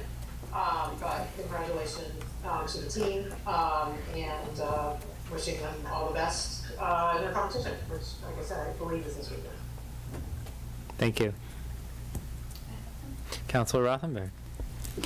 I would like to announce the grand opening party for Empower, which is an outpatient treatment facility in Ward 3. And the fellows have been here to tell us about it at Community Resources. And I am so impressed with the services that they say they have to offer. They are for anyone at any level of a mental health or substance abuse issue. They will refer you if they can't take care of you themselves. So they're having a nice big party to celebrate. They're very happy to be in Ward 3. It's going to be Thursday, June 20th from 11 to 12 at 19R Hawley Street. Thanks. Thank you. I just wanted to thank everyone who came to my office hours. Wards 5 School Committee member Ann Hennessy and I are planning future office hours in the late summer or early fall. Any other announcements? Garrick, Councilor Perry. Yes. Well, this is my favorite time of year when music is happening outside, and I just want to let folks know that Salsa in the Plaza has started this week. It's going to be every Monday, lessons from 6 to 6:30, dancing from 6:30 to 8. Unfortunately, I will not be able to participate in salsa dancing as I will have my foot elevated for the foreseeable future, but I encourage everyone to get out there and enjoy this great opportunity. Thank you. Okay, seeing no other announcements, we have the presentations, the budget message on additional amendments to fiscal year 2025 budget. Mayor? Thanks. So I gave the presentation last night. So when we get to the item, I can just kind of quickly go over what the amendments are, but I'm not sure people want me to do the presentation again. It seems like everyone knows what the amendments are from what I heard at public comment, if that's okay. Absolutely. Okay. Yep. And we'll take those up when we get to those items. Next is the consent agenda. I'll read the consent agenda, and then if there are any requests for removals, we'll remove those and then we can discuss those. The minutes of May 16th, 2024. 24.055, an order to revoke acceptance of state law creating opioid settlement stabilization fund.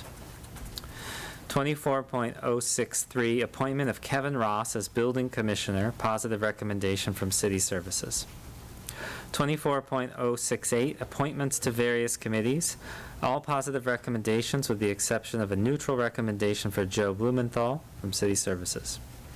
24.075, an order to authorize payment of prior year bill. 24.076, appointments to various committees, all positive recommendations from City Services. 24.078, application for supervised display of fireworks, Northampton Family Fourth Committee, Inc. 24.089, application for renewal of secondhand dealer license by Phoenix Rising.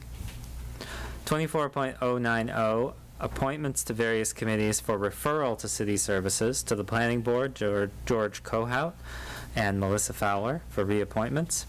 To the Whiting Street Fund Committee, Michael Shaughnessy for reappointment.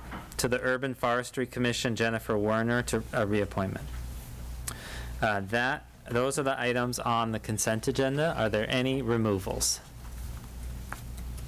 Councilor Rothenberg. Is the Joe Blumenthal in the consent agenda? It is. So we'll pull that. And if we could also pull the opioids. So we will pull 24.055 in order to revoke acceptance of state law creating opioid settlement stabilization fund, and 24.068 appointments to various committees. Is there a motion to approve the remainder of the consent agenda? Move to approve. Second. Motion made by Councilor Moulton and seconded by Councilor Labarge. There's no discussion on the consent agenda, but we have remote folks, so we must do a roll call vote. Please. Councilor Dobbs. Yes. Councilor Elkins. Yes. Councilor Jarrett. Yes. Councilor Clemmer.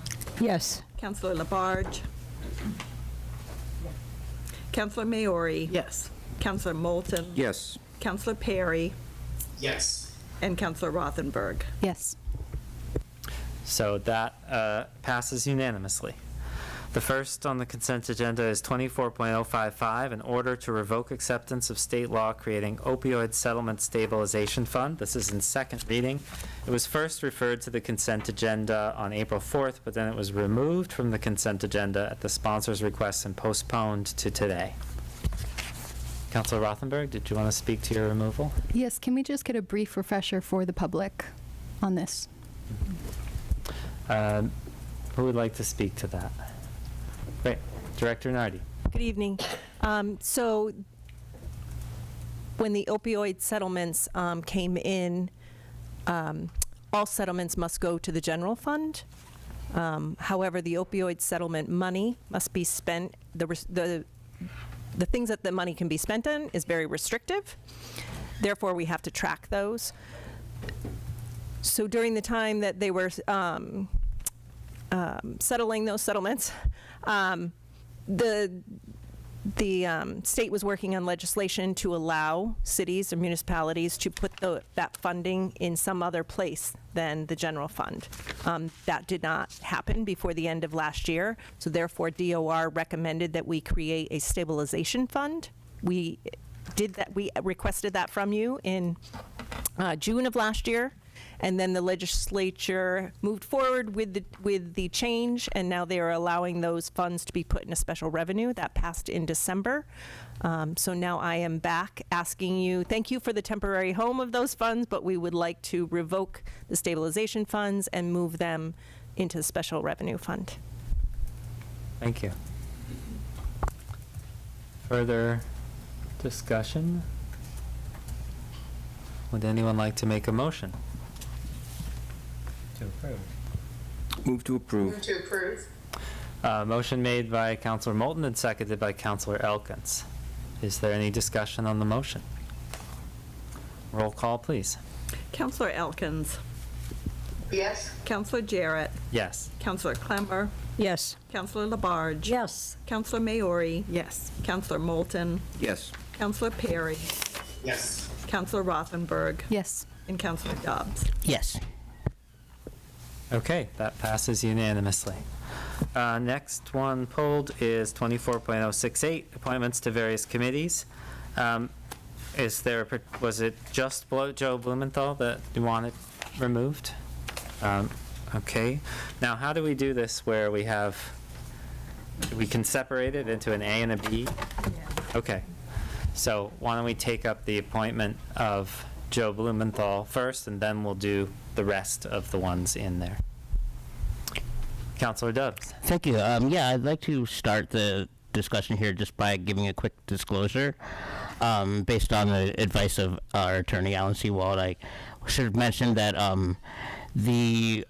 basically my explanation at the City Services Committee meeting for why I didn't think that Joe Blumenthal should be reappointed to the city, to Central Business Architecture. My reasoning was that he had made. I had attended one of their meetings, and it was because I was there to support a wheelchair lift being built as an addition onto 41 Strong Avenue, and so it was up to the committee to decide if they approved the addition of the wheelchair lift. And I found his description. He described the wheelchair lift as being ugly and unattractive, and he also pushed the committee to have less window space on the wheelchair lift, because he thought that being able to see inside of the lift would not be a good look for the city. And then so I guess the reason I was mentioning the disclosure is because I was the person who made a formal complaint with the Massachusetts Architectural Access Board about accessibility at 41 Strong Ave when they removed accessibility. Excuse me. I testified at a hearing, and after that hearing, the MAAB ruled that 41 Strong Ave had to become accessible, or they had to shut their doors to their businesses. And so now I'm in full support of the wheelchair lift, that the owner of the building is trying to do. And so I found it really not just personally offensive, but offensive to the community and to the city when you're judging an addition to a building that is going to serve so many people in such a positive way to be able to access those three businesses. For him to call the wheelchair lift ugly and unattractive, and I just find that to be very, very wrong, and especially he's an architect, and I understand that physical appearance is important in architecture. I would hope that he could have an open-minded, creative mind to see the beauty in access. And in his email back to me after he heard that I was not approving of his reappointment, he said that I'm sorry, but I do not. Oh, sorry. He says, do I think that this edition is inherently beautiful? I'm sorry, but I do not. And if it weren't attached to some more important value, I would never have voted in favor of it. So that's what he said. And then he also made reference to the value in historic preservation. He says that it is a competing interest with accessibility. And I just have to take extreme disagreement in that. Because while it's important to preserve our historic architecture, we should always, as city leaders, be thinking of creative ways to move into the future of accessibility, because accessibility should not be competing with historic preservation. I'm sorry, but that's backwards thinking. That's like, thinking that we should stay back in the good old days when everything was less accessible. So I think that this is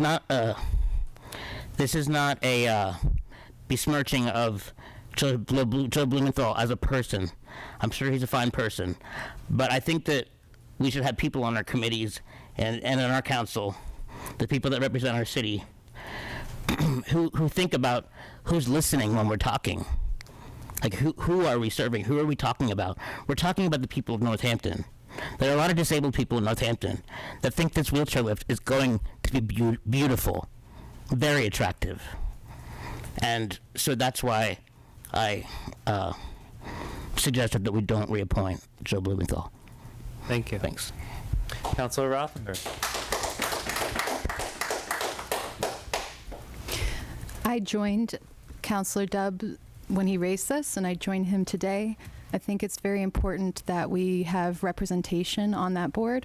I think as we think especially about our aging population, it's going to be more and more important and more common that we will see accessibility coming before this board. And I, too, had a chance to have some follow-up discussion with Mr. Blumenthal, and I did not find that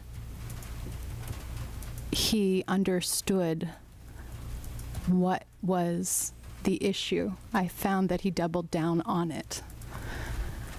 And while I enjoy a good personal relationship with him, I think in all of our committees, we really need to be thoughtful about making the highest and best use of our incredible community members who all have different talents and different contributions. I would really like to thank Mr. Blumenthal for his expertise and his personal aesthetics. And I would also like to move us into 2024 and find someone who has architectural aesthetics and an understanding of what it is to be a disabled person. Thank you. Councilor Moulton. Thank you. So just to be clear for everyone, the reply from Mr. Blumenthal to Councilor Dubs that Councilor Dubs read from, that was the email that was distributed today to all of us. So I hope everyone had a chance to take a look at it. Also, I have spoken to Mr. Blumenthal this week after the city services meeting, and he was aware that that he could have come tonight, or I think he planned to come tonight to address us during public comment. So I was not aware about the concern about his comments until they were raised by Councilor Dubs at the City Services Committee meeting on Monday. So I went back. I found there were two meetings in April 23rd and April 30th, at which the lift at 41 Strong Avenue was discussed. For anyone who wants to view it, it's the April 30th meeting at which these comments were made. The context is, as Councilor Dubs described it, a requirement by the State Architectural Access Board that the owner of the 41 Strong Avenue building install this. It's an exterior wheelchair lift. It's very complicated and expensive to do it inside, so it's going to be on the outside of the building at the side. It's a steel and glass lift. And during the course of the discussion, others on the committee made it clear that no one would mistake this as part of the original building or as part of the original architecture. It was Mr. Blumenthal who made the most pointed comments, calling it, as Councilor Dubs reported, very unattractive, and he later described it as an ugly anomaly. Now, from watching it, and the context for me was he was referring to the aesthetics of this structure. However, I think it was a poor choice of words, and when you're talking about a vehicle that is going to make a building accessible, to call it an ugly anomaly, I think is insensitive. So what I'm left with in terms of making a judgment about Mr. Blumenthal's reappointment to this board is whether this is indicative of a pattern of insensitivity about, particularly about issues related to disabilities and accessibility. I don't have any evidence that it is, and I understand the concern that has been raised, but I'm not, I'm not sure that we want to judge a person's service, which in this case has been lengthy, and I believe actually Mr. Blumenthal has been on this board since its inception, by comments made at one meeting, if indeed it is an isolated incident. I'm sure, looking back on my career, I could find blemishes. So while I understand the concern, I'm just not sure that we want to,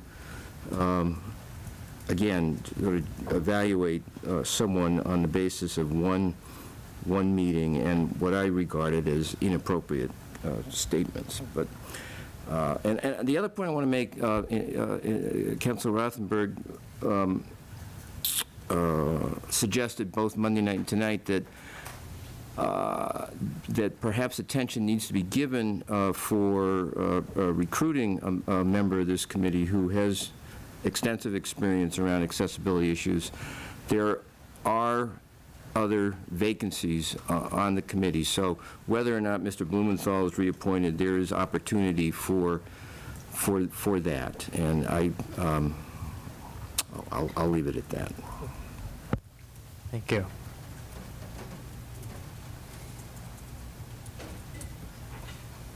Councilor Clemmer.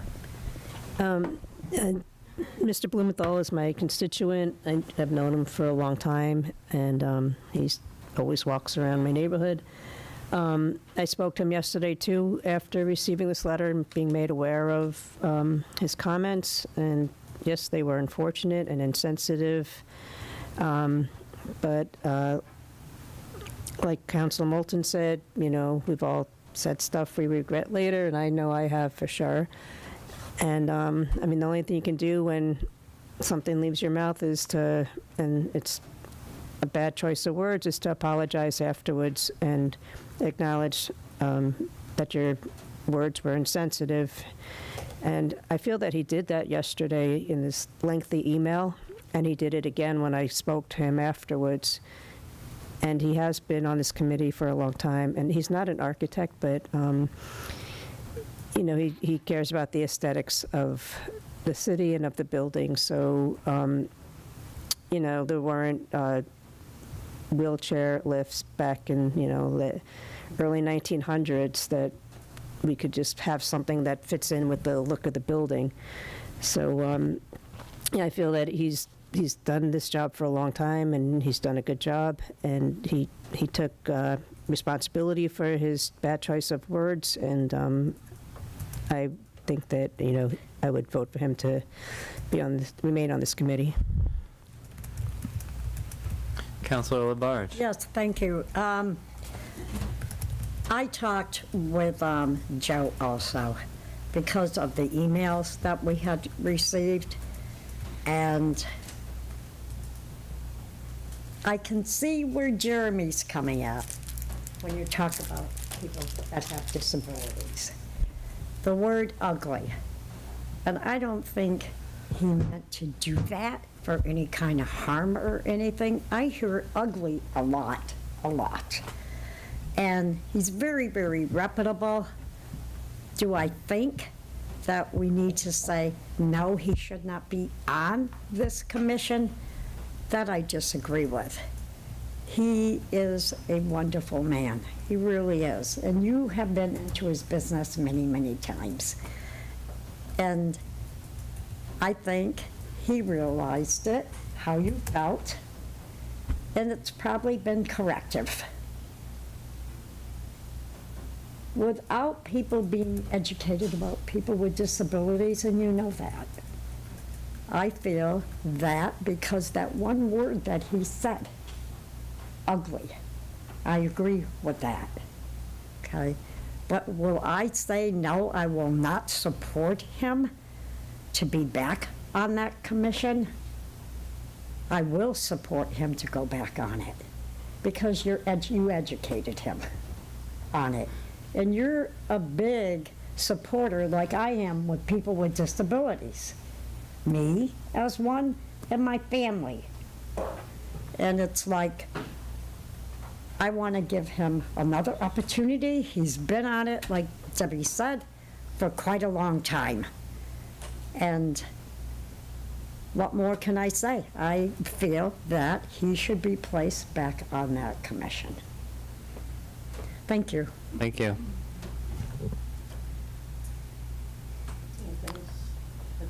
Oh, Councilor Perry. Yes. First, I want to thank Councilor Dubs for bringing this to our attention. I've also been involved in this issue for a bit. Spent a lot of time at that location, 41 Strong Ave, and I actually attended the first meeting, and then I watched the second meeting because I had another thing happen. And I too was struck by the concept that it was ugly. Because it was disappointing for our disabled community, but also I think it did a disservice to the owner of Strong Ave. You know, I've known that owner for a long time, and one thing that has been consistent is that that building has been a contributing factor in our cityscape. One of the things that I know that the owner wants is not to place something that's ugly. He really wants the space to be accessible in a way that doesn't take away from the rest of the community. So I also found those comments a little disconcerting. I wouldn't say that it's enough for me to not reappoint Mr. Blumenthal, especially because there are, as Councilor Moulton said, a number of vacancies. One thing that stood out to me looking at the vacancies, and I think that we could maybe discuss in the future, is possibly having someone from the Disability Commission or someone on this board. I think that in the future, especially when we're looking at our downtown business architecture, having someone with an eye towards accessibility is going to be important. This is a continuing thing. I also agree with Councilor Labarge that these are learning opportunities, and I'm glad, Councilor Dubs, that you were there to call someone out for this. It's important to have these conversations. I also read the email that Mr. Blumenthal sent, and I felt that it did not seem, at least in that one interaction, that he was doubling down, but just merely stating that there are competing thoughts in his head, and there seemed to be an ability to understand that he had misspoken. So, with that being said, I don't think that this offense is enough to dismiss him from his job, especially as I look and see that, that would bring us to maybe 3 members on this committee, which I think we need more people to be involved in the conversation. So while I'm supportive of Councilor Dubs bringing this to light, I also would be comfortable with reappointing Mr. Blumenthal. Thank you. Other councilors who haven't spoken? Okay, Councilor Clemmer? Oh, Councilor Mayo, or you haven't spoken? There you go. I just wanted to thank Councilor Dubs also for making us aware of it, and I'll be more aware when I talk now too, to try not to offend anybody. I'm sure I will again, but I won't be intentional, and just for calling people out on things, because it's really important to speak up, because a lot of people aren't aware of what they're saying and how hurtful things are. So thank you for doing that. Councilor Mayor? Right. So I'll admit to being out of the loop. I'm just hearing about this. Apologies. I did just look over the email. I didn't see an apology. I'm sure, but in any case, I feel like my job right now is to kind of believe Councilor Dubs and follow his lead as someone who's impacted by those types of comments the most. So I will support however Councilor Dubs, is feeling about this. Thank you. Councilor Rothenberg? Yes, I'd like to know if these city councilors would be willing to commit the next 2 vacancies to disabled people. I think that's outside of the scope of what we're talking about now, so it's not something that we could commit to. It seems that it has impacted some of our councilors' ability to think that this is okay, to think that there's a possibility that some of the other vacancies could be filled by disabled people. So I didn't introduce this to the conversation. I understand. It's one thing to speak in a theoretical way about the future, but to commit about how you will vote in particular. So in that case, if there is no other remedy, the only way to support Councilor Dubs through our actions is to not reappoint this person.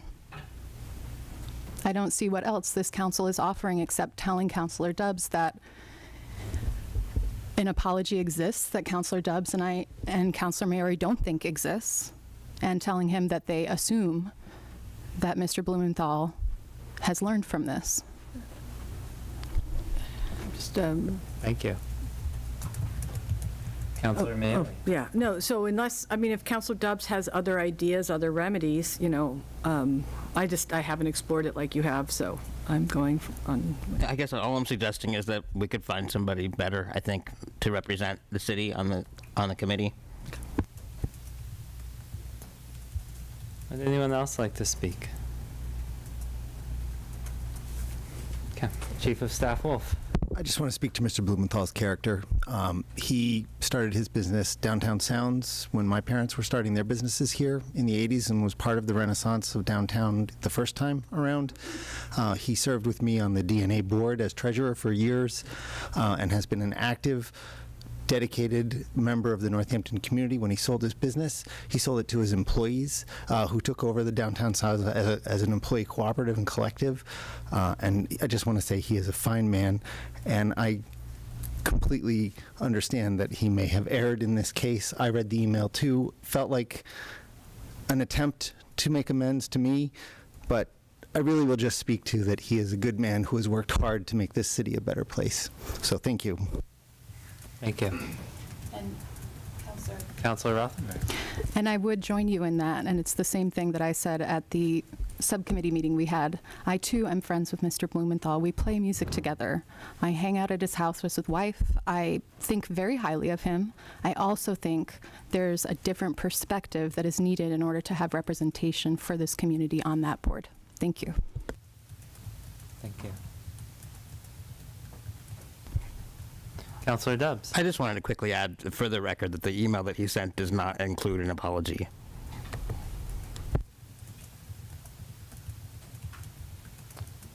Any other comments?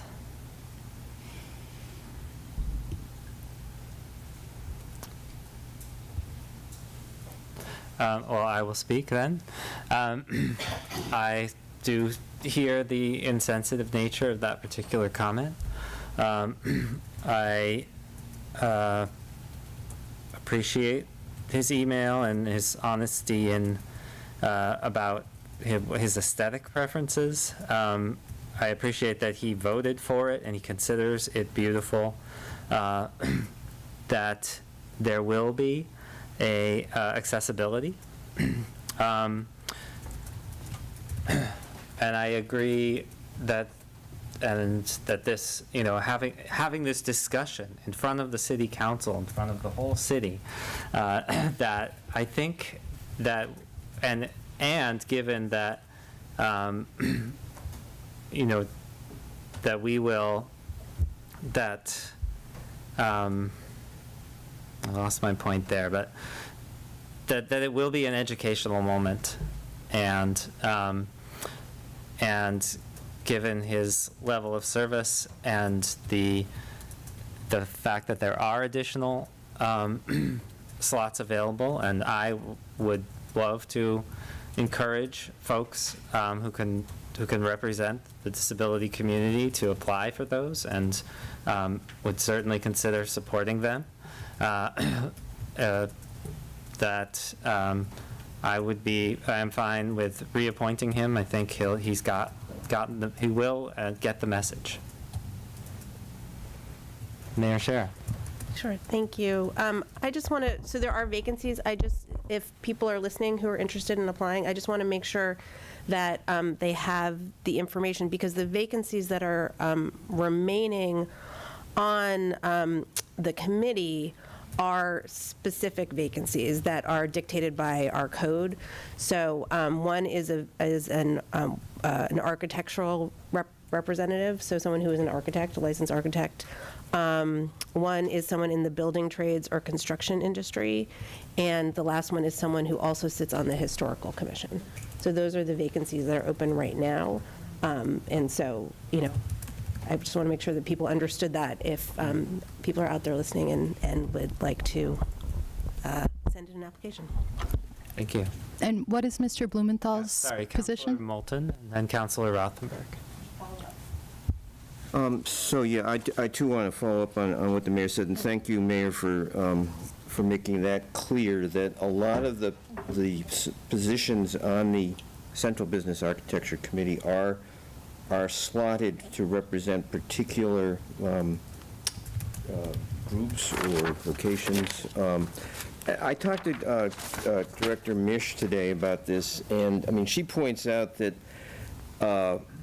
architectural representative, building trades representative could very well include people who have experience with accessibility issues. And And the Realtor rep could be someone who has dealt with that, too. So it's not, just because there's targeted positions doesn't mean that they could not send someone with particular expertise around accessibility issues. Oh, no, of course. That would be very welcomed expertise. Right. Councilor Rothenberg. So 2 questions. What is the position that Mr. Blumenthal is filling? And is there any possibility to create a position for someone who just is a disabled person? So I believe he's a Chamber of Commerce rep, and we could create an additional position. We would have to go through the process that we've gone through before. For example, when we changed the number of representatives on, help me out. Council on Aging? On the Council on Aging. So we'd have to go through a process with the council to make that kind of amendment. Thank you. That's an entirely internal process, doesn't involve the state or anything? I would have to check. I think for CBAC it does not, but I would have to double check. I will also add that I'm very wary of discouraging people to volunteer for positions. So I feel that I want the threshold to be pretty high before I'm not going to reappoint someone, because we have trouble in many cases having people to fill, getting people to fill these positions. So that also influences my decision. Okay. Looking for a motion. Make a motion. Oh, yeah, what is the motion? It would be a motion to approve, and then we'll see what happens with the vote. I didn't hear that. Oh, we're looking for a motion to approve. I'll make a motion to approve. Second? Motion made by Councilor Labarge and seconded by Councilor Moulton. Further discussion? Checking everywhere. Okay, seeing none, roll call, please. This is just the appointment of Joe Blumenthal. Correct. CPAC. Okay. So- Councilor Jarrett, Yes. Councilor Clemmer, Yes. Councilor Labarge, Yes. Councilor Maori, No. Councilor Moulton, Yes. Councilor Perry, Yes. Councilor Rothenberg, No. Councilor Dobbs, No. and Councilor Elkins. Yes. That passes 6-3. I'm sorry. I wanted to comment on, since we pulled it, I wanted to comment on another person on that list. Absolutely, yeah, Okay. that's next. Okay. So now we'll be taking up everyone else. I apologize, I didn't list them on the council agenda. They are listed on the city services agenda. I could screen share the list. Yeah, I'll read through it while you're getting that. To the Arts Council, William McGee to fill a vacancy, and Glenn Fant to fill a vacancy. To the Board of Health, Cynthia Swopis, a reappointment. To the Conservation Commission, Melissa Curtin to fill a vacancy. To the Disability Commission, we have the problem of, no worries. Sydney Meininger to fill a vacancy, and Linda Kakos, a reappointment. To the Planning Board, Richard Baker to fill a vacancy, and to the Transportation and Parking Commission, Diana Foskett, a reappointment. So discussion on those appointments. Councilor Mayor. I just wanted to mention that I met with Richard Baker, who's new to Northampton, is new to Ward 7, and I'm just I'm thrilled that he'll be joining the planning board. I was just like, wow, because he's moved, he had his equivalent experience from where he moved from in Minnesota. He really seemed to get the issues in Northampton. He was a great listener. He was very even-keeled and knowledgeable, and I just kind of feel like the planning board could use some new blood and some support, and I think he's really an ideal person to come in there I'm just really grateful that he's getting involved in the community. He's been here a couple years, and he's ready to start, connecting. And so, yeah, I think it's a great choice. Thank you. And I also spoke with Mr. Baker and had a great experience talking with him. And I also spoke with Mr. Baker.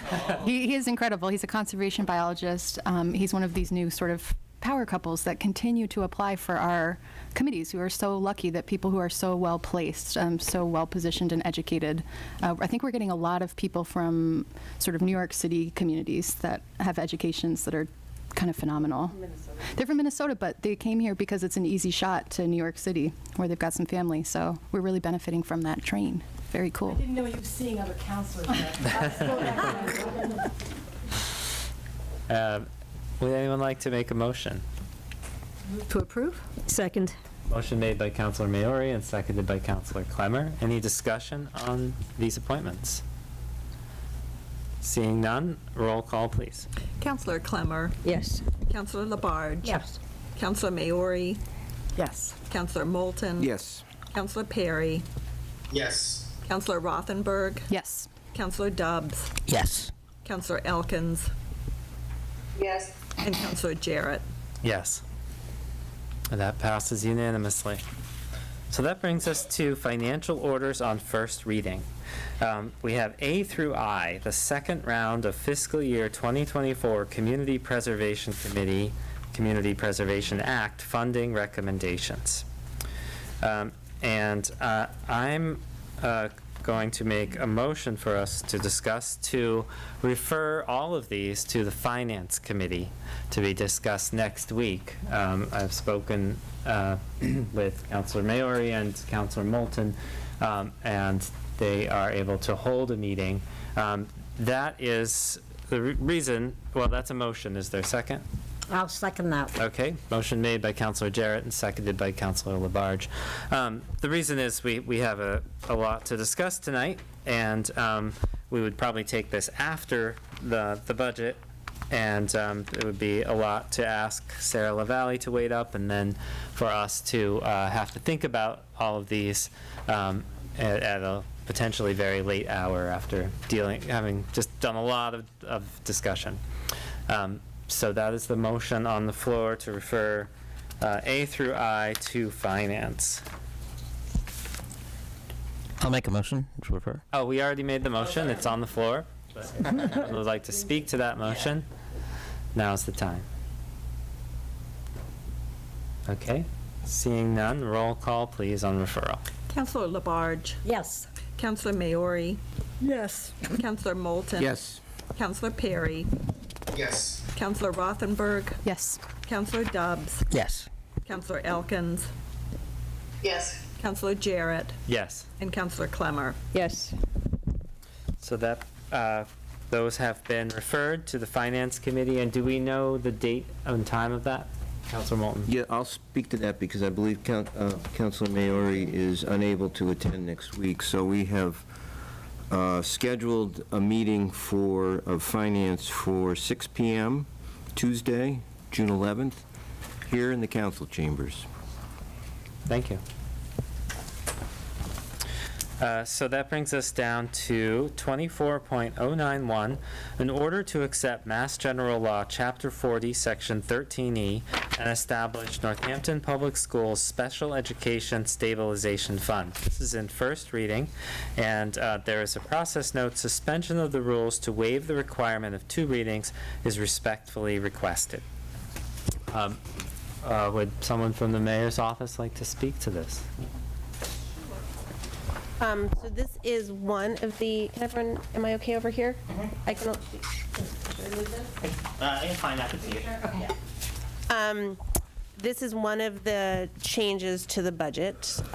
Well, this isn't. This is the creation of a stabilization fund, which then leads to one of the changes in the budget. So as I talked about in the budget message, this would be to create a special education stabilization fund that would be funded using Medicare reimbursement. So the Medicare reimbursement presently comes into the general fund. So we would be directing that into the stabilization fund for the schools. And it seems like there's still kind of a misunderstanding. What I am proposing is that there would be an annual allocation that would be used for special education just generally, equal to the amount of the previous year's Medicaid reimbursement. So this would not be for an extraordinary expense, right? This would be for just a general additional allocation to the Northampton Public Schools that would be directed towards special education. There certainly are plenty of expenses there. And so this would be additional funds that would be directed annually into the operating budget for the Northampton Public Schools. On top of that, if there are extraordinary, unexpected expenses relating to special education, which is something that happens sometimes, and is, you can't plan for them. It's very challenging mid-year when it happens. Decisions have to be made to accommodate it. Any of these sort of unexpected budgetary things that come up. So this would, with the council's approval and with the school committee's approval, you could do additional allocations from this fund up to a certain amount. So the state dictates that this kind of stabilization fund can only be 2% of net school spending for the year. So that dictates how large the fund can go. And so we would, again, take out an equal amount from Medicare every year as just a regular allocation, and then additional funds could be drawn up to $350,000 total from the fund. So it would, the goal is to create a fund where there's an additional annual allocation, we can meet some unexpected needs, but it will not get drained and expended fully, which is what had happened with the school choice fund.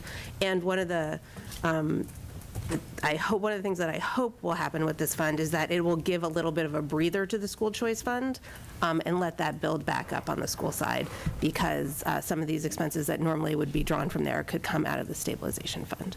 So by state law, the city council needs to approve this fund and the school committee needs to approve this fund, approve the creation of this fund, and then I'm asking the city council to seed this fund with $800,000 from free cash. So that's the one-time money, but it's being put into stabilization fund and will be used over years, and money will be put in every year. So it will be able to last, kind of like the fiscal stabilization fund.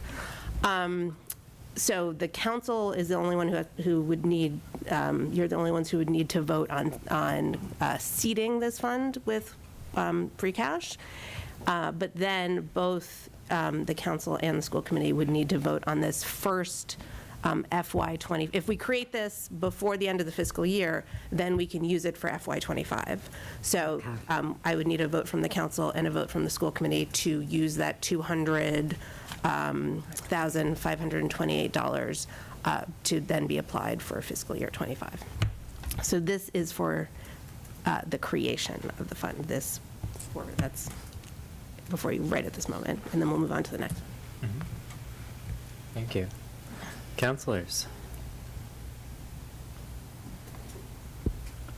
Councilor Dubs. I was just curious if you could explain why we're asking to suspend the rules to waive the 2 readings. And have it tonight instead. Because then it can go to the school committee and the school committee can vote on it. And both bodies have to vote on it. And it has to all be done before the end of the fiscal year for it to be enacted in time to then be used for next year. So it could be on then the school committee agenda for next week. Sure.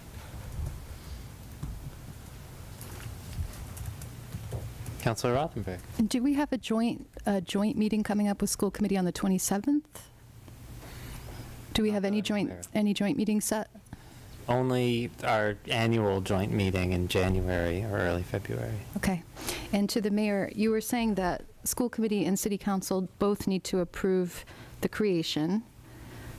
And were you also saying that school committee and city council need to both vote on the initial seating? No, just city council. Okay, thank you. Councilor Moulton. So I see this as a response to two concerns that have been expressed over the last year at least in the discussion about budgeting. One is why has the city not had previously a stabilization fund for the schools? I think that choosing a special education stabilization fund, because special education costs are often unpredictable, makes sense. This also contributes to what I've heard about need for a stable plan. That's what a stabilization fund is. It provides some predictable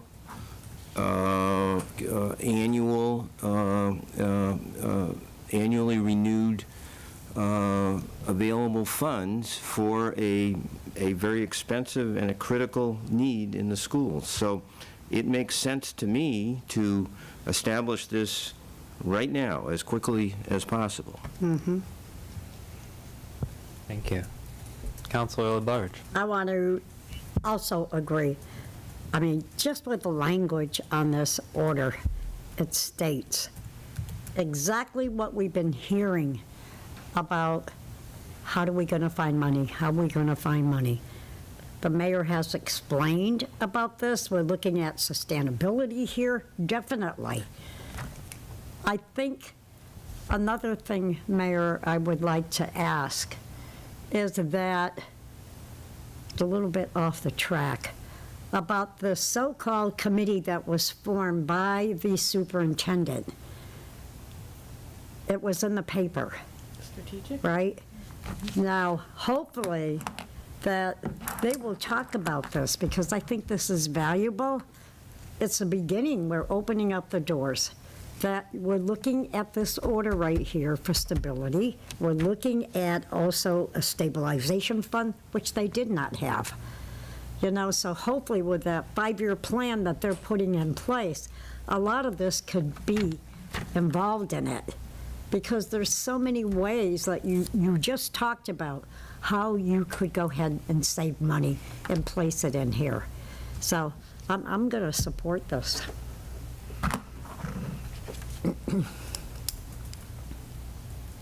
Councilor Rothenberg. So last night I had a question for Director Nardi about whether she had considered setting up a charter stabilization fund, and she said no, that's not a good idea because it's a recurring cost. Now I know that this special education fund was started, I think, with help from our friend Kenneth Woodland from DOR, and I understand the purpose of it and it makes sense. But how do you contrast that or explain the difference between that it makes sense to do it for this but not for charter, apart from that there's already a statute that supports this one? I'll start. So charter sending tuition is a recurring cost that happens every year, and it increases every year. I've yet to see it go down. So it comes out of the general fund. I'm not sure how we would fund a stabilization fund with enough recurring funds annually without taking it from the general fund, which is how charter sending is funded now. So I don't think that would solve the issue that there's not enough funds in the general fund. I mean, we would have to fund it. There's basically this stabilization is for the specific purposes with guidelines of how not to overspend it. It's also being funded specifically by incoming, reoccurring revenues, and the expenditures are tied to those dollar amounts. So the idea is there's something backing up every payment that we make. There was money that came in to cover that payment. So again, we're getting reoccurring revenue for the amount that's being spent. I don't know, as the mayor mentioned, how we would fund another stabilization to that level with revenues that we don't already have, new revenue.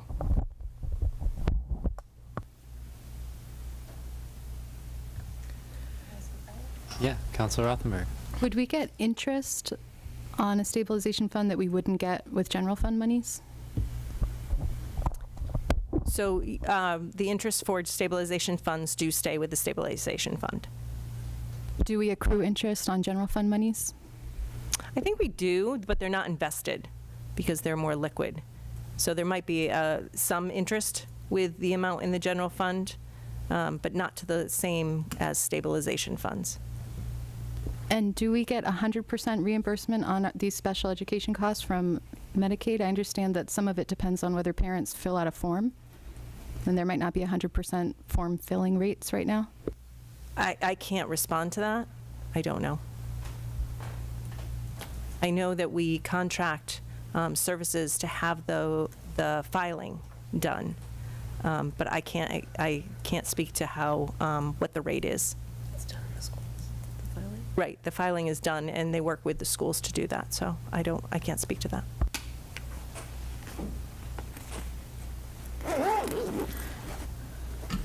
Counselors? Counselor Elkins. I'm going to suspend the rules.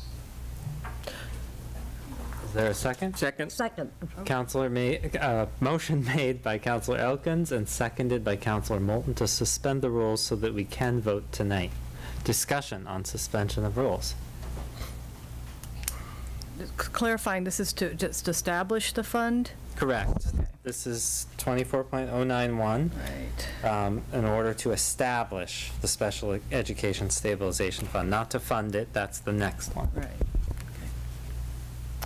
Seeing none. Sorry. Yep. Oh, I'll save it. I'll save it. Suspension Yeah, of I'll save rules. it. Okay. Seeing none, roll call on suspension of rules. Counselor Maori, Yes. Counselor Moulton, Yes. Counselor Perry, Yes. Counselor Rothenberg, Yes. Counselor Dubbs, Yes. Counselor Elkins, Yes. Counselor Jarrett, Yes. Counselor Clemmer, Yes. and Counselor Labarge. Yes. The rule passes unanimously. The rules are suspended. We may vote tonight. Move to approve. Second. Sorry, what was? Okay. Motion made to approve by Counselor Labarge and seconded by Counselor Elkins. It's on the floor for approval. Discussion. Counselor Rothenberg. Yes, Mayor, can you clarify again your intent for what types of special education costs you're planning to spend this on? You said not out-of-district placement? I didn't say anything. I wouldn't make, I mean, a cost would come up, and then the superintendent would bring it to the school committee, and they would decide whether they wanted to try and use these funds for it, and then it would come to the city council. It could be used, I don't think that we stipulated certain things that it couldn't be used for as long as it was about special education. Correct. So no, there was no statement that we wouldn't use it for any specific special education cost. It would just be, I think the policy guidelines say for unforeseen, something that wasn't already budgeted for. So something that comes up after the budget is set. It relates to special education. Could you explain what the specific or examples of what turnbacks from the Northampton Public Schools might be?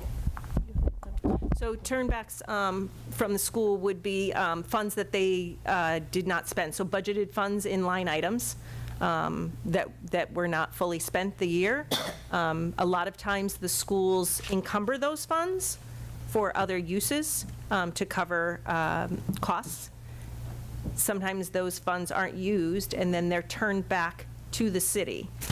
Similar to if there is a vacancy and that position isn't filled, those salary funds are then turned back to the city in the general fund. The school does that as well. So there is a portion that they give back to the city, and on average, give me a minute, I should have been this out. No.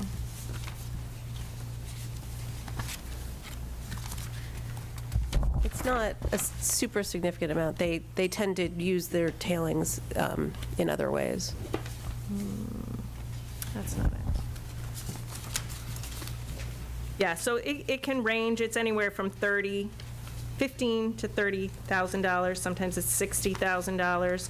As I said, for the most part, the school encumbers those funds so that they can use them. And I apologize, I don't have that paper in front of me. Oh, I do. Councilor Clemmer. Yeah, so you said that this year 258,000 would be, or 258,000 is available? $200,528. $200,528. 200,000. So that is the, what the Medicaid reimbursement was for FY '23? Yes, yeah. Okay, so, and then it would just be whatever, every year it would It would be what the fluctuate. Medicaid reimbursement was. Yeah, and did the Medicaid Tends to be somewhere in the 200. Yeah, right now for FY '24, right now it's at 209. Okay, so it's around the same. Yeah. I would imagine it Yep. fluctuates too much, right? Yep. Yeah, thanks. Any other discussion? I just want a clarification. So we also need school committee to vote on the establishment, right? Yes. Right. So this would be the first step, and then it'll go to school committee. If they don't vote to establishment, then it dies. Okay. And then any seating of it that you voted tonight and a vote to appropriate that 200,000 would not happen. Okay.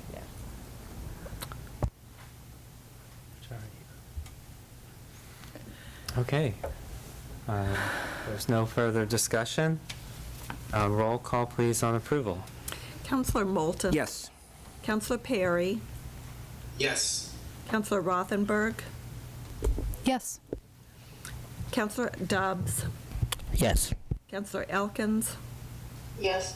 Counselor Jarrett? Yes. Counselor Clemmer? Yes. Counselor Labarge? Yes. And Counselor Maori? Yes. That passes unanimously. Next, we come to 24.092, in order to appropriate $800,000 free cash to Northampton Public Schools Special Education Stabilization Fund.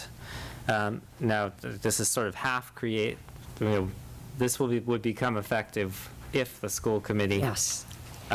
votes to accept it. If we don't create the fund, then there's nothing to see. And this is in first reading. Process note, suspension of the rules to waive the requirement of 2 readings is respectfully requested. And would you like to speak to this item? I've already covered it. So this would be, how we're going to initially, seed this fund. So it is a little bit less than what the maximum could be, but that will allow us to then add the Medicaid funds. And any interest that could accrue in this next year. And so it gives it a little bit of space to grow in this year before the next appropriation happens next year.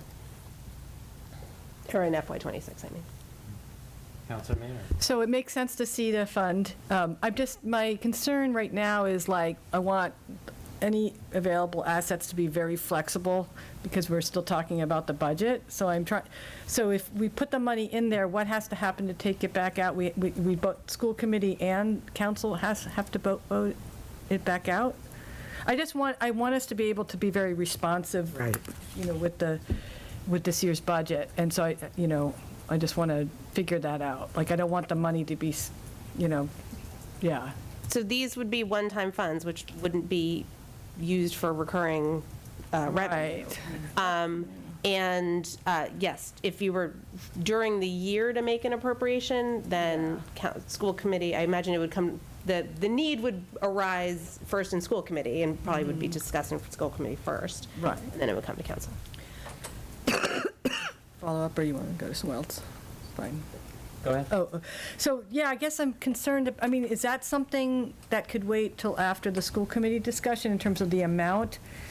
My concern is that we might need it for recurring funds this year. This is one-time money. I know. It comes from free cash, so it's not recurring revenue.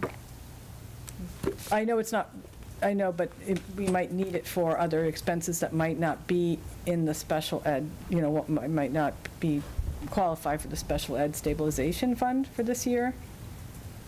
Other one-time costs? I don't know. I mean, we're still talking about the budget. That's why I just wonder if that could wait for the next meeting. I mean, we've established the fund. I'm pro-fund. I'm just trying to figure, I'm concerned about putting any restrictions on any available money when we're still talking about the budget. But maybe I'm kind of missing. Councilor Rothenberg. I concur. I think that until the schools are level funded, you don't have money to put away into additional savings accounts. And I think this is premature. There's no law against using our stabilization funds for recurring costs this year. This is an emergency. There is no law. It's discouraged by all experts, and it will create a larger deficit next year.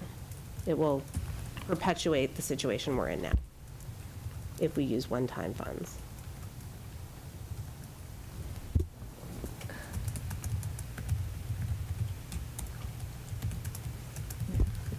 Councilors? Move to suspend the rules. Have we done that already? Apologize. Motion made by Councilor Elkins and seconded by Councilor Moulton. Discussion on suspension of rules so that we can vote tonight. No, I don't want to discuss suspending rules. I'm just, okay. Councilor? Yeah, I think my concerns were a little, maybe different. I don't understand why we can't wait until the next meeting. What's the loss if we wait till the next meeting just to establish the amount going in? I just want to understand. So, thank you, I'm thinking it through. So the school committee would be voting next week to allocate the money. There would be no money to allocate. I thought you said council allocates the money to the fund. Right, but then if we want to use the $200,000 for the FY25 budget to actually use it in the budget, then both the council and the school committee need to vote on any allocation. So only council needs to vote to put money in because you vote on the money. To take money out, both school committee and city council would need to vote. So the school committee would need to vote to create the fund and then would need to vote to take the $200,000 and apply it to the budget, but there would be nothing in the fund to allocate because it would not have been seeded with any money. And in the proposed budget here, the $200,000 is also to be applied the pending amendments. the school committees. Right, so one of the amendments in this budget is the addition of this $200,528. I see. Councilor Rothenberg. So it seems like you're asking us to vote to appropriate money to an account that doesn't exist yet so that a future vote can be had to spend money from the account that doesn't exist yet. So I don't see why it wouldn't be possible for school committee to have the vote on money that doesn't exist yet instead of us putting money into an account that doesn't exist yet. I don't see the timing problem. I think I do. Councilor Elkins. Didn't we just vote to create the account? Isn't that what we just approved? Yes, the account is created pending the school committee's vote as well. I mean, someone has to go first, right? So for these things, and the sooner both bodies approve, the sooner it can work. In terms of applying it to the budget starts on July 1st, so that 200,000, it has to be, even if it would all come together by July 1st. Councilor Moulton? Yes, that's the goal, and I think if we delay, it creates a more chaotic situation. I believe what we're talking about is creating a path to take 200,000 plus, from the 800,000 for use in the FY25 operating budget. Is that correct, Mayor? Yes. Thank you.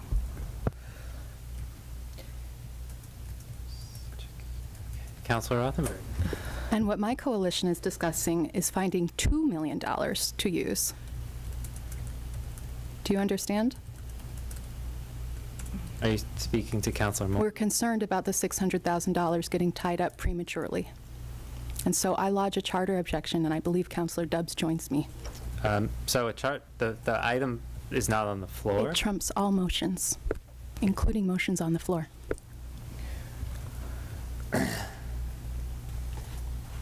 Point of order. Go ahead. I believe the motion that is on the floor is to suspend the rules. I would call the question on that. I will, well,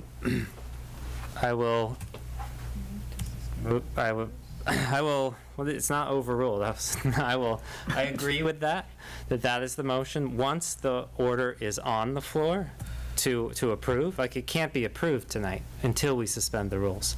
So once it is on the floor, then you could lodge that objection. Fair. Okay. Oh, well, you've asked to call the question. There has to be a second on calling the question. Motion made to call the question by Councilor Elkins and seconded by Councilor Moulton. There's no discussion on calling the question. So roll call vote on calling the question. Councilor Perry? Yes. Councilor Rothenberg? No. Councilor Dubs? Nope. Councilor Elkins? Yes. Councilor Jarrett? No. Councilor Clemmer? Could I just get clarification on exactly what we're voting on? Yeah. right now? So calling the question means we will end discussion of suspending That's what the we're voting on? rules. I thought we were voting on the suspension of the rules. No. That's what I thought. I thought my motion was to call the question on the vote to suspend. Yes, but calling the question requires a 2/3 majority vote to then end discussion, and then we would immediately vote on suspension of rules. I just want to be clear what was calling the question on was the suspension of the rules. Correct. Okay. And that's what So we're we're voting on suspending the rules right now? No, we're voting on ending discussion on suspending the rules. Okay. Then I vote no. Councilor Labarge? I didn't hear her. What? No. Wait, ending this. Councilor Labarge? No. Councilor Maori? Wait, ending the discussion. On suspension of rules. Ending the discussion. No. Really, at Councilor Moulton? Yes. least I look good, you know? It's not all working upstairs. And Councilor Perry? Did I already get a yes from him? Sorry, I started with Councilor Perry. I apologize. That's awful. Okay. So what's the count? There's, Councilor Elkins was a yes, okay, 1, 2, 3, 4, 5, 6 noes, 3 yeses. So just the discussion has not been ended, but is there any more discussion on suspension of rules? Seeing none, a roll call on suspension of rules. Okay. Councilor Rothenberg? No. Councilor Dubs? No. Councilor Elkins? Yes. Councilor Jarrett? Yes. Councilor Clemmer? Yes. Councilor Labarge? Yes. Councilor Maori? So We're voting on whether to suspend the rules to be able to vote tonight. Suspend the rules to be able to vote tonight. No. But we've established something. Yep. Okay, Councilor Moulton? Yes. And Councilor Perry? Yes. So that passes 6-3. The rules are suspended, and we may vote tonight. It has not been moved to approve. So it's technically not on the floor. Someone would need to move to approve it. Move to approve. Second. Motion made by Councilor Elkins and seconded by Councilor Labarge. Discussion. Go ahead, Councilor Mary. No, I just want to say that I want to fund this. We're still talking about the budget, and I want to hear the whole school committee. I'm afraid of tying it up in the next week. But I believe in this fund, and I want to fund it. I'm not really understanding why we have to do that tonight. Because we have to June 30th for it to feed into the FY25 budget, right? To June 30th, right? So we have another meeting. Okay. Councilor Clemmer. Yeah, so I think, guess for both of you maybe, what happens to this money if it's not put in this fund? That's a good question. That's a good question. The undesignated funds, so they will be frozen when, they're frozen July 1st until they're certified by DOR in October? Late November. Late November. And then what happens to them, and They're recertified. so they kind of go back in circulation again? So they are tied up anyway, really, with or without this fund? We June can't, 30th, we are no longer able to use undesignated fund balance, yes, okay, so, until it's recertified. okay. And then, yeah, so if it doesn't get put in this fund, it's just going to be frozen and not be usable anyway? On July 1st. Yes. Until November, correct. You won't be able to access them. Yeah, so the only thing we can do right now is to put it in this fund, this money, between now and June 30th. Use, if you have an order in front of you from the mayor, you can use those funds. Okay, thanks.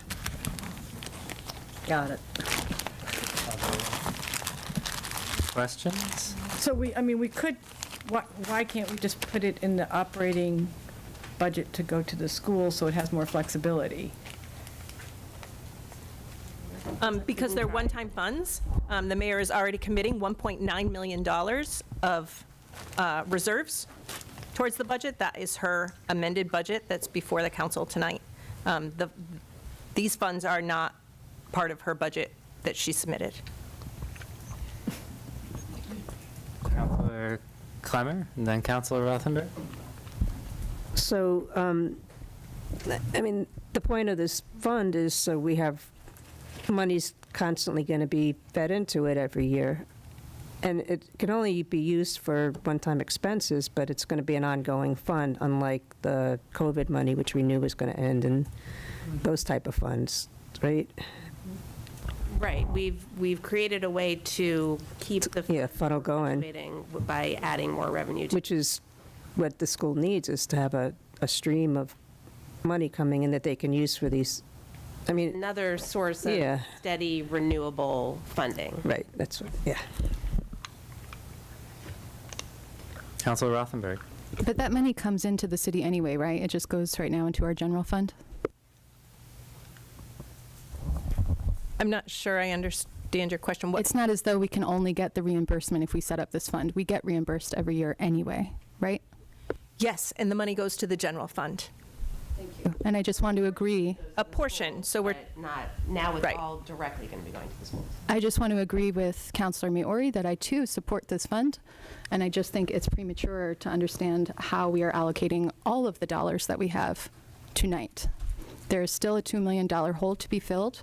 The public is still not fully aware of that. Sometimes the headlines that come out in the Gazette are a little bit confusing for people. We've had 2 rounds now where the public has thought that our budget situation was solved. It is still very much unsolved.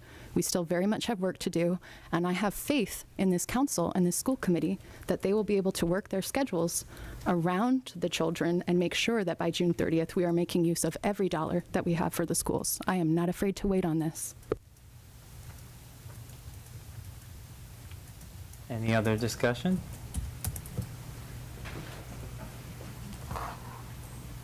Seeing none, roll call on. Charter objection.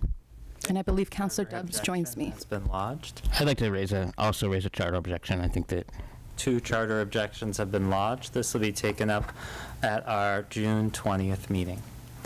Next is 24.094. Nope, sorry, 24.093. An order to approve using $500,000 of Smith College gift to support the fiscal year 25, 26, and 27 Northampton Public Schools budget. This is in first reading. There is a process note. Suspension of rules to waive requirement of 2 readings is respectfully requested.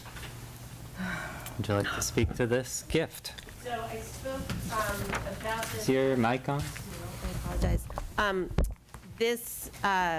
This gift was secured after the budget was printed and the message was written, so it's not contained in the original budget, but I did talk about it at the last meeting. So Smith College has generously given $500,000 over 2 years. And it's an unrestricted gift that could be used for anything, but I have chosen to put it towards the school's operating budget. So again, this is a one-time gift, and so we're spreading it over 3 years to sort of mitigate the risk. And so at the end of that 3rd year, if an additional gift can't be secured, then revenue to make up this amount would need to be found. So this is asking for the council to appropriate this first $166,666 to the FY25 Northampton Public Schools operating budget. Discussion. I'd move to suspend the rules. Is there a second? Second. Motion made by Councilor Elkins and seconded by Councilor Labarge to suspend the rules, so we could vote tonight on this. Discussion on suspension of rules. Councilor Rothenberg. Yes. I think this is also premature. I thank you, Mayor, for securing this gift. I think that there's been a lot of talk in Ward 3 and beyond that we need to use this in 2 years instead of 3 years because of the deep, deep hole that is still left to be filled for our schools. So I think this too needs more time to be considered, as every dollar is important right now. Councilor Clemmer. Thank you. Isn't this being used to help with computer equipment? So the That's something else? previous gift had been used over 3 years for technology in the schools. Right. And so this would be, and generally that's what gifts from Smith had been used for, because they are one-time funds, and you don't use one-time funds for recurring expenses. This is, as Councilor Rothenberg just said, since there is this deep hole, I have made this choice that's unusual and wouldn't necessarily be recommended, which is why I'm stretching it over 3 years, to apply it to the operating budget under the reasoning that if we have to find $166,000 to replace that in 3 years, that is more doable. Right, it makes sense. There'll be a less of a deficit that's created. So if Smith In the doesn't, meantime, we'll work to try and secure, always the goal is a recurring gift from Smith, which could be built into the budget in a responsible way, but certainly the goal would be to at least get them to re-up the gift. okay, thank you. Anyone who hasn't spoken like to speak on suspension of the rules? So many places to look. Okay, were you raising your hand? Yeah. Go ahead. Just to follow up on that, it's really not on suspension, but just to follow up, Mayor, we cannot make the needs decrease by making the money decrease. The need will remain. The hole is as big as the hole is because those are the needs, not because of how much money you have or haven't given us. We need to fund all of it. Counselor, what's your plan in 8 months when we're having this discussion again and there is a larger deficit? I think that maybe we should return to this after we vote to suspend the rules, since we were supposed to be sticking to the topic of suspending the rules in particular. So as soon as we do that, we can have it on the floor and then return to that. So is there any other discussion on suspension of rules? I just want to, I'm sorry. Yeah, I just want to understand why why we need to, this is exciting.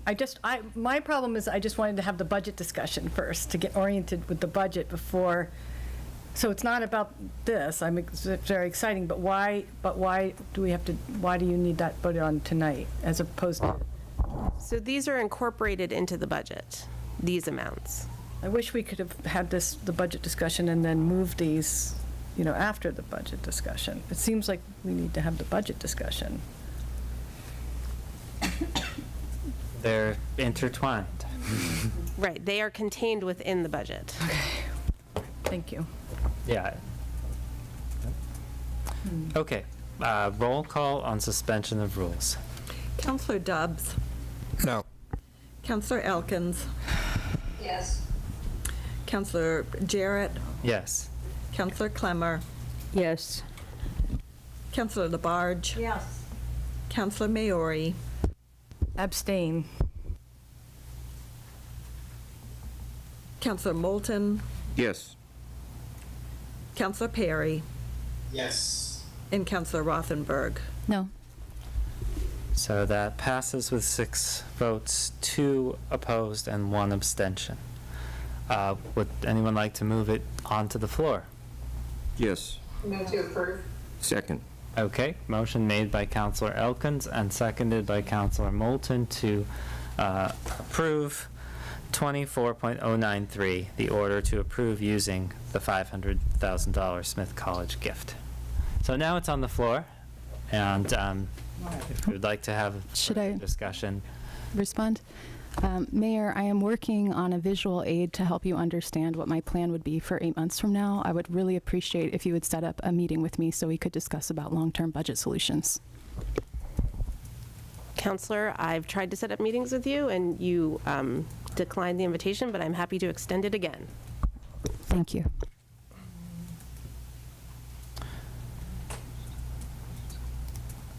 Sorry. So yeah, I wanted to speak to the item. I wanted to thank Smith College for this gift, and thank you for your past gifts. It is very much appreciated. And we also request that you commit to a pilot agreement, a payment in lieu of taxes that is ongoing. With that commitment, we could reliably use these funds sooner, and instead of having to spread them out over the 3 years to ensure that we will have a plan at that point, we wouldn't have to do that. We could have a long-term commitment,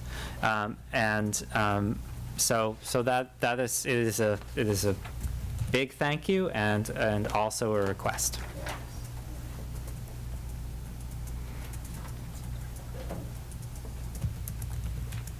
Councilor Moulton. Well, I echo that, yes, thank you. And I too would, I would certainly like to see the city and Smith to come to some agreement on a long-term pilot program. My question, Councilor Jarrett, is I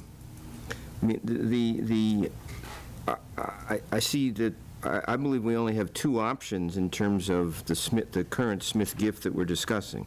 Spread it over 3 years, as the mayor has requested, or 2 years. Could we amend? Would it be possible to amend her order to use it over 2 years? No. The council can reduce amounts in an order. So if we wanted to reduce the amount that we, let me bring up the order. We could accept a smaller gift. Do you concur? You're not accepting the gift, you are expending the gift. Oh, expending the gift. So the gift has been accepted, or how, did we already vote? So actually, according to Attorney Seawald, cash gifts are not tangible gifts. So cash gifts can be accepted by a department head or the mayor. City council approves the expenditure of those cash gifts. Okay, so we could approve the expenditure of a smaller amount. That is my understanding of what our ability to modify orders that come from the mayor is.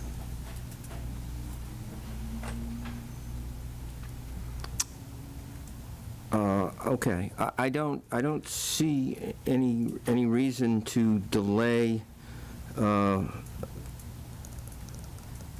vote on adding this.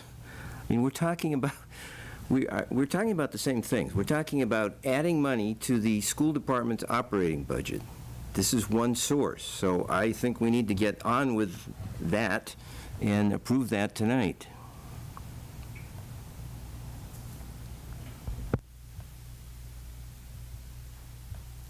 Councilors? Councilor Rothenberg. I think we should give the mayor time to withdraw and come back with it split over 2 years. And I lodge a charter objection. Charter objection has been raised. We vote yet to, It's on the floor. Yes, we did. Didn't we? Wait, yes, we voted to suspend the rules, and the motion has been made, so this is an acceptable use of a charter objection. Now we move on to... Councilor Dubs joins me. I would also like to make a charter objection on that. Okay. And 2 charter objections have been lodged. I would request a recess. point of order. Yep. I'm confused by the volunteering of other people joining charter objection. I believe they should initiate that for themselves. Well, I was about to say something, but the discussion was moving on, so Councilor Rothenberg spoke up for me. I believe it's acceptable as long as Councilor Dubs speaks up in the time that before we've moved on to the next item. So that will appear on our June 20th agenda. And we will now take a 10-minute recess and come back at 10 o'clock.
We're getting there. There's not much left to be.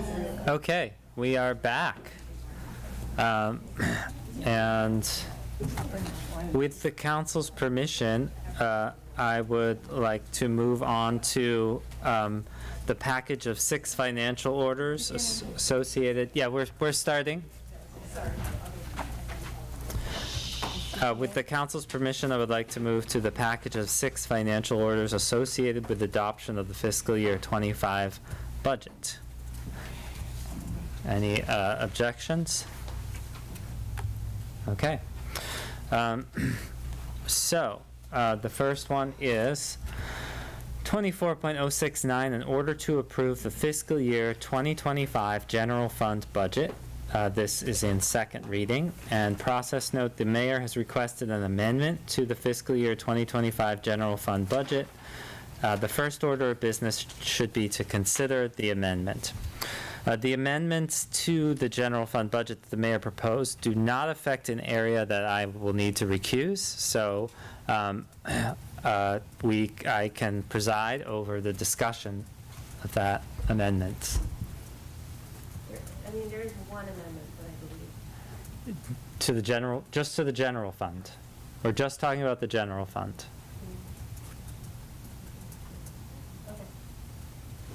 Because the only appropriation is the schools, the fiscal stability, the Smith College gift, and those are the only things that are affected. Consulted with Solicitor Seawald, so I think that we're good to go. So because the $800,000 was not seeded into the stabilization fund that we created, we are unable to pass the budget without reducing those amounts from the budget. I'll just bring up the amendment.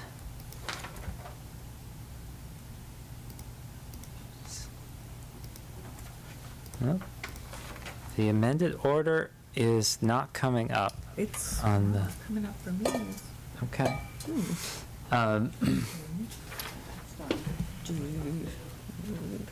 Do you want to screen share it, or? No, so hang on. I'll just describe. So I'll just describe what the amendment does. The amendment increases the whole general fund budget by $1,104,750. It's by drawing $737,556 more from the Fiscal Stability Stabilization Fund as compared to the mayor's original budget proposal. $200,528 from the Northampton Public Schools Special Education Stabilization Fund, and $166,666 from the Smith College gift, and applies all of it to the Northampton School Department. But those monies are not available because we didn't seed it. So what we should decide and talk about what we want to do with these amendments. Councilor Rothenberg. Councilor Jarrett, we are just heading towards another charter objection, so whatever's the most efficient way to get us there procedurally, I would ask you if you know of any ways. Okay. Any other discussion? Well,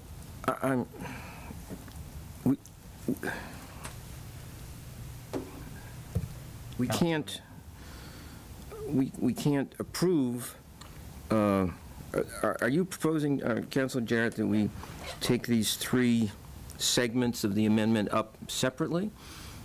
No, I'm saying that the amendment as written, we can no longer vote on because the money is not there, won't be there.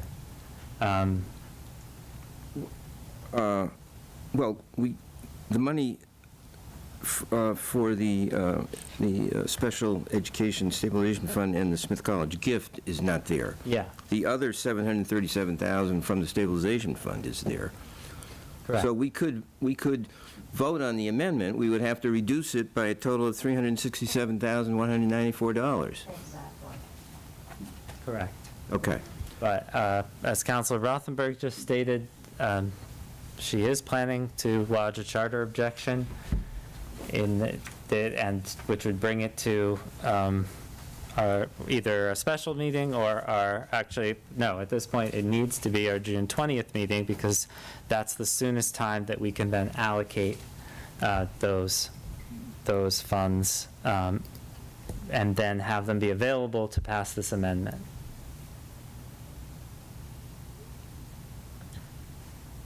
Well, all right. I'll move that we approve the amendment as far as we can tonight, which is $737,566 from the Fiscal Stability Fund. Is there a second? Second that. Motion made by Councilor Moulton and seconded by Councilor Labarge. Would anyone like to discuss? Move to approve. I second it. That was there's already a motion on the floor to approve, and it was already seconded. Who was the second? I'm sorry. It's Councilor Labarge. No, Deb.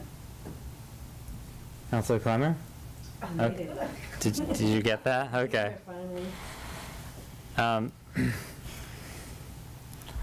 So, I hear your point, Councilor Moulton, of approving the, so your motion, just to restate it, is to approve only the $737,556 portion. That is correct, because that's the only money that's available to us. Right. In effect, we're voting to reduce by $367,194 what the mayor has proposed for the school department's operating budget, because that money is not available. Mm-hmm. It's been delayed. Right.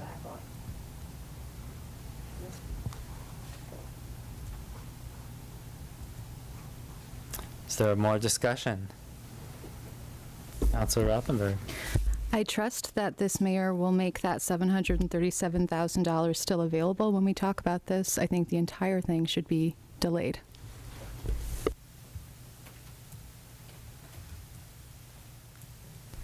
I agree that I think that it should be delayed.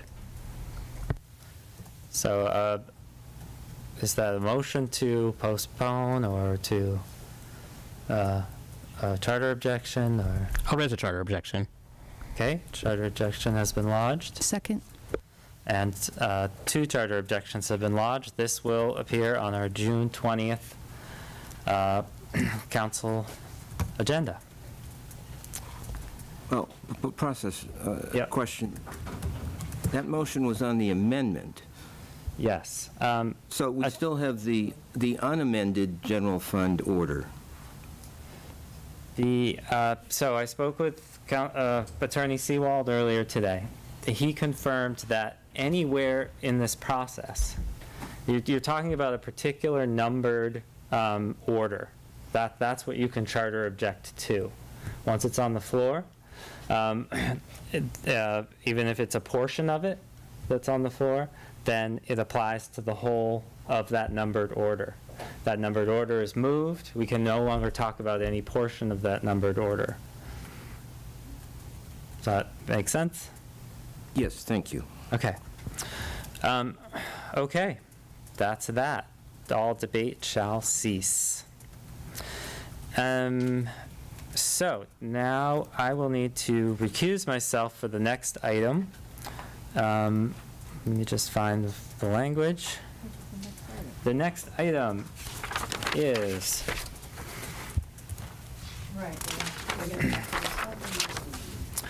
24.072, in order to approve the fiscal year 2025 solid waste enterprise fund budget.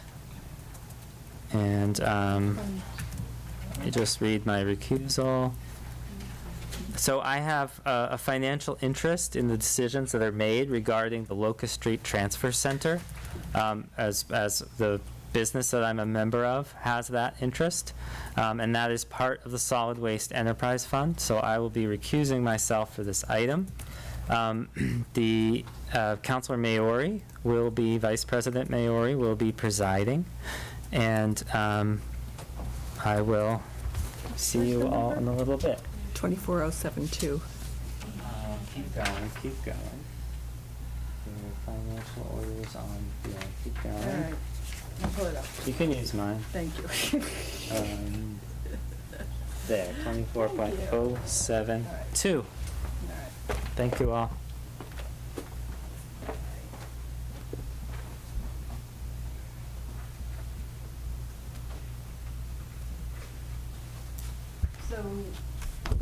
Do we, so we would want a motion to divide the question? Or no, we don't do, that's, okay. We want a motion to approve the amendment. Right, so I'm looking for that motion. I will move We don't- that we approve the amendment. Okay. Second it. Okay.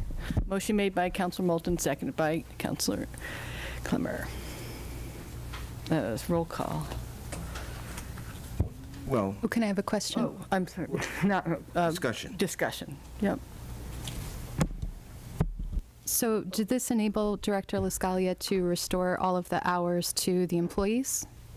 We've maintained the transfer station hours for the time being, addressing the immediate concern, and we'll be looking at the ordinances that relate to the transfer station and figuring out a path forward to ensure that its finances are balanced in the next year. And were any employees' hours that were reduced restored? Or So will they be? maintain the transfer station hours? I understood that some of the employees had their hours reduced in anticipation of this. So I'm wondering if their hours are going to be restored. Is Director LaScalia on? But would that be your intention? I mean, we're fully funding it, so. The hours have been maintained to what they had been this previous year. Director LaScalia has her hand up. Let me ask. Did I do it? Okay. Good evening, Director. Did you have some? Yeah. Good evening, everyone. I can't start my video because I think you have to enable Oh. that. I can't do it either. Let's see if I can. Okay.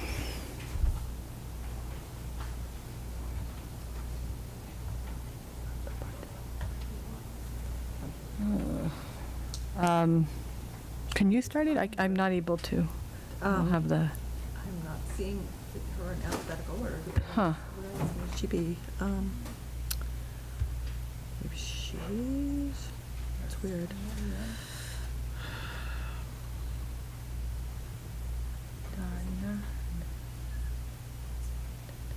Having trouble finding her on the participant There, list. I see her, but I can't.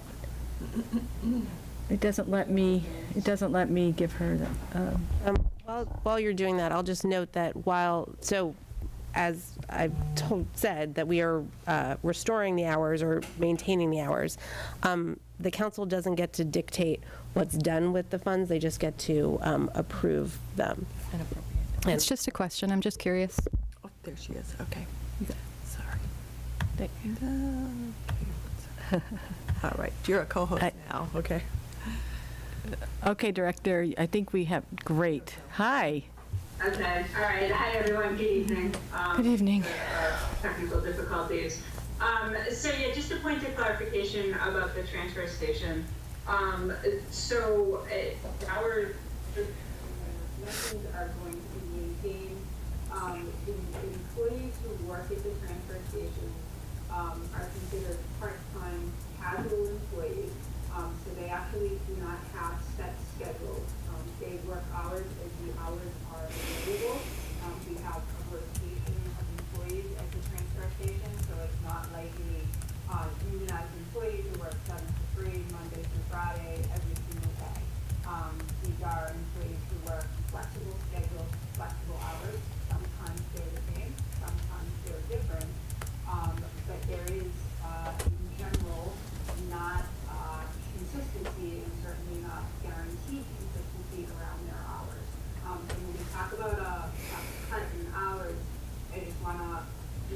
court to clarify that hours are different every week.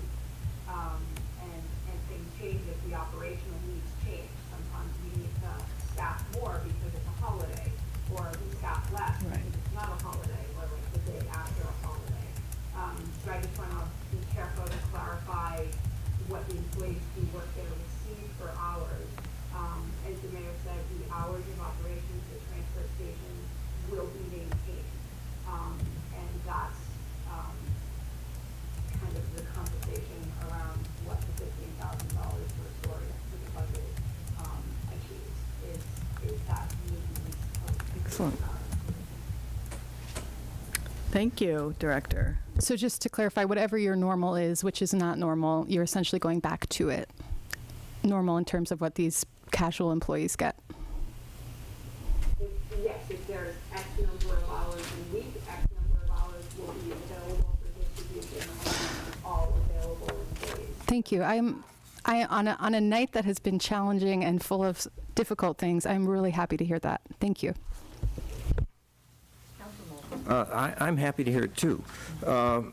And just to restate what we're actually voting on, the amendment is to take an additional $15,000 from the retained earnings balance of the Solid Waste Enterprise Fund to maintain those hours. So it's the $15,000, as Director LaScalia mentioned, and I also want to thank the Director and the Mayor for being responsive to concerns we heard a week ago. Thank you. Thank you. Counselors, let me just check online for Counselor Elkins and Perry. Okay.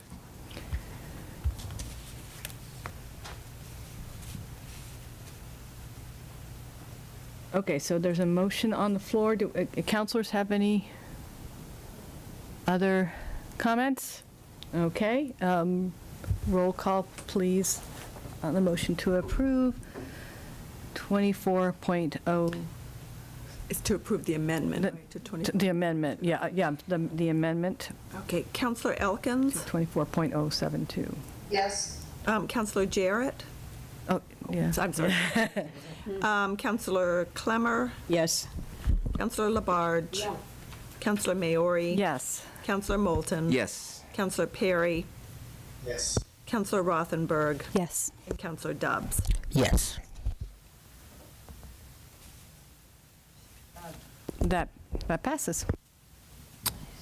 Move to approve the amended order. Motion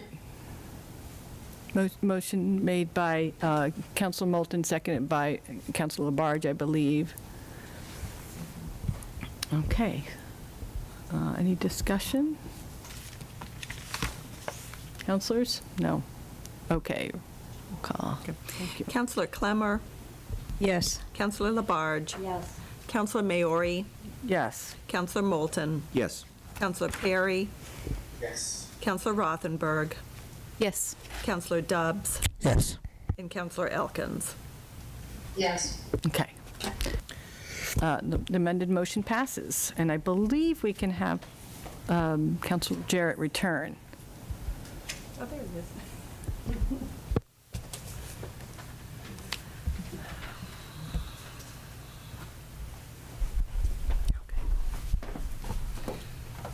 Thank you, Councilor Maori. Of course. And do you have the agenda? Yes, I have your agenda. Yes. Thank you. All right, we are now on to unamended orders. 24.070, in order to approve the fiscal year 2025 sewer enterprise fund budget. And I would propose that we take that and 24.071 in order to approve the fiscal year 2025 water enterprise fund budget as a group and discuss sewer and water together. And I'll note that these received a positive recommendation from the Finance Committee. And discussion on these orders. Here.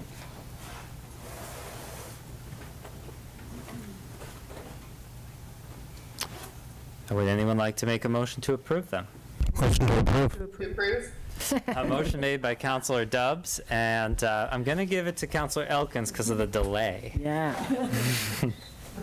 Equity. for the second. So the water and the sewer enterprise fund budgets are on the floor for discussion and approval.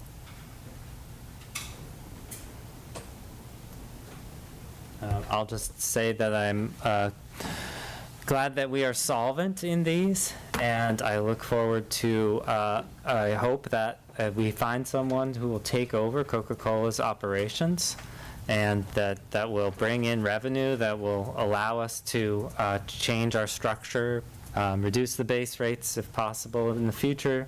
That would be the ideal situation, I think, for us to be solvent. That's that. Any other discussion? Seeing none, roll call on approval. Counselor Jarrett. Yes. Counselor Clemmer. Yes. Counselor Labarge. Yes. Counselor Maori. Yes. Counselor Moulton. Yes. Counselor Perry. Counselor Rothenberg. Yes. Counselor Dubbs. Yes. And Counselor Elkins. Yes. That passes, those two, 24.070 and 24.071, pass unanimously. Next is 24.073, in order to approve the fiscal year 2025 Stormwater and Flood Control Enterprise Fund budget. It also received a positive recommendation from the Finance Committee. Is there a motion to approve? Move to approve. Second? I'll give that to Councilor Moulton made the motion, and Councilor Perry seconded it. Discussion.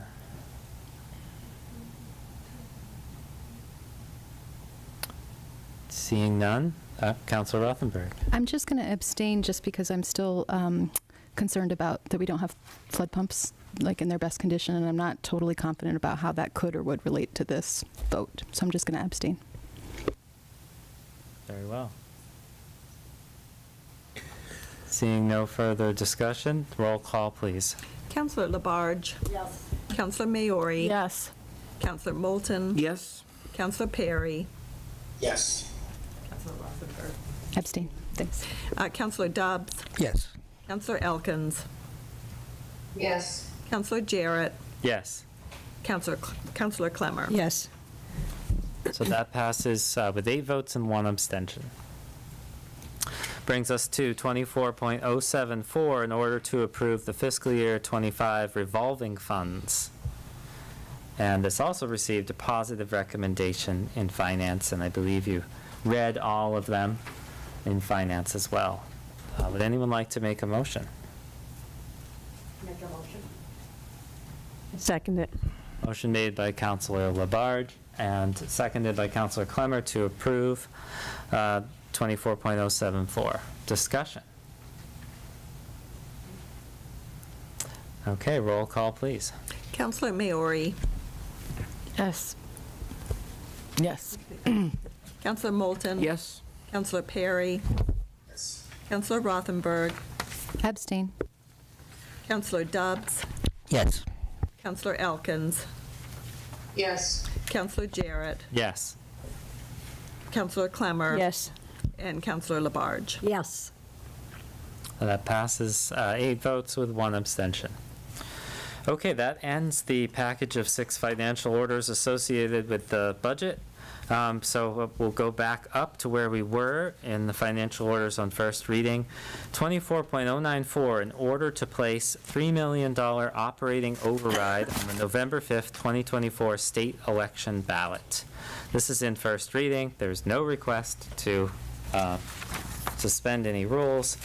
And, our options, it sounds like this doesn't have to be approved until August. Is that correct, in terms of the deadline for the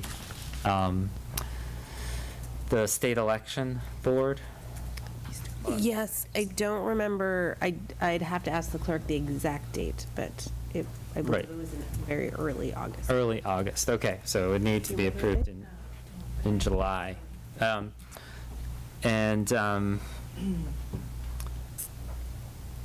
Right, so we could discuss our process, what we would like to do with this order. It is listed under financial order, so I guess because it's about money, although it's not an appropriation of money exactly, it's an order to place it on the ballot, but our regular procedure would be to refer it to the consent agenda of our next meeting or to finance. Finance.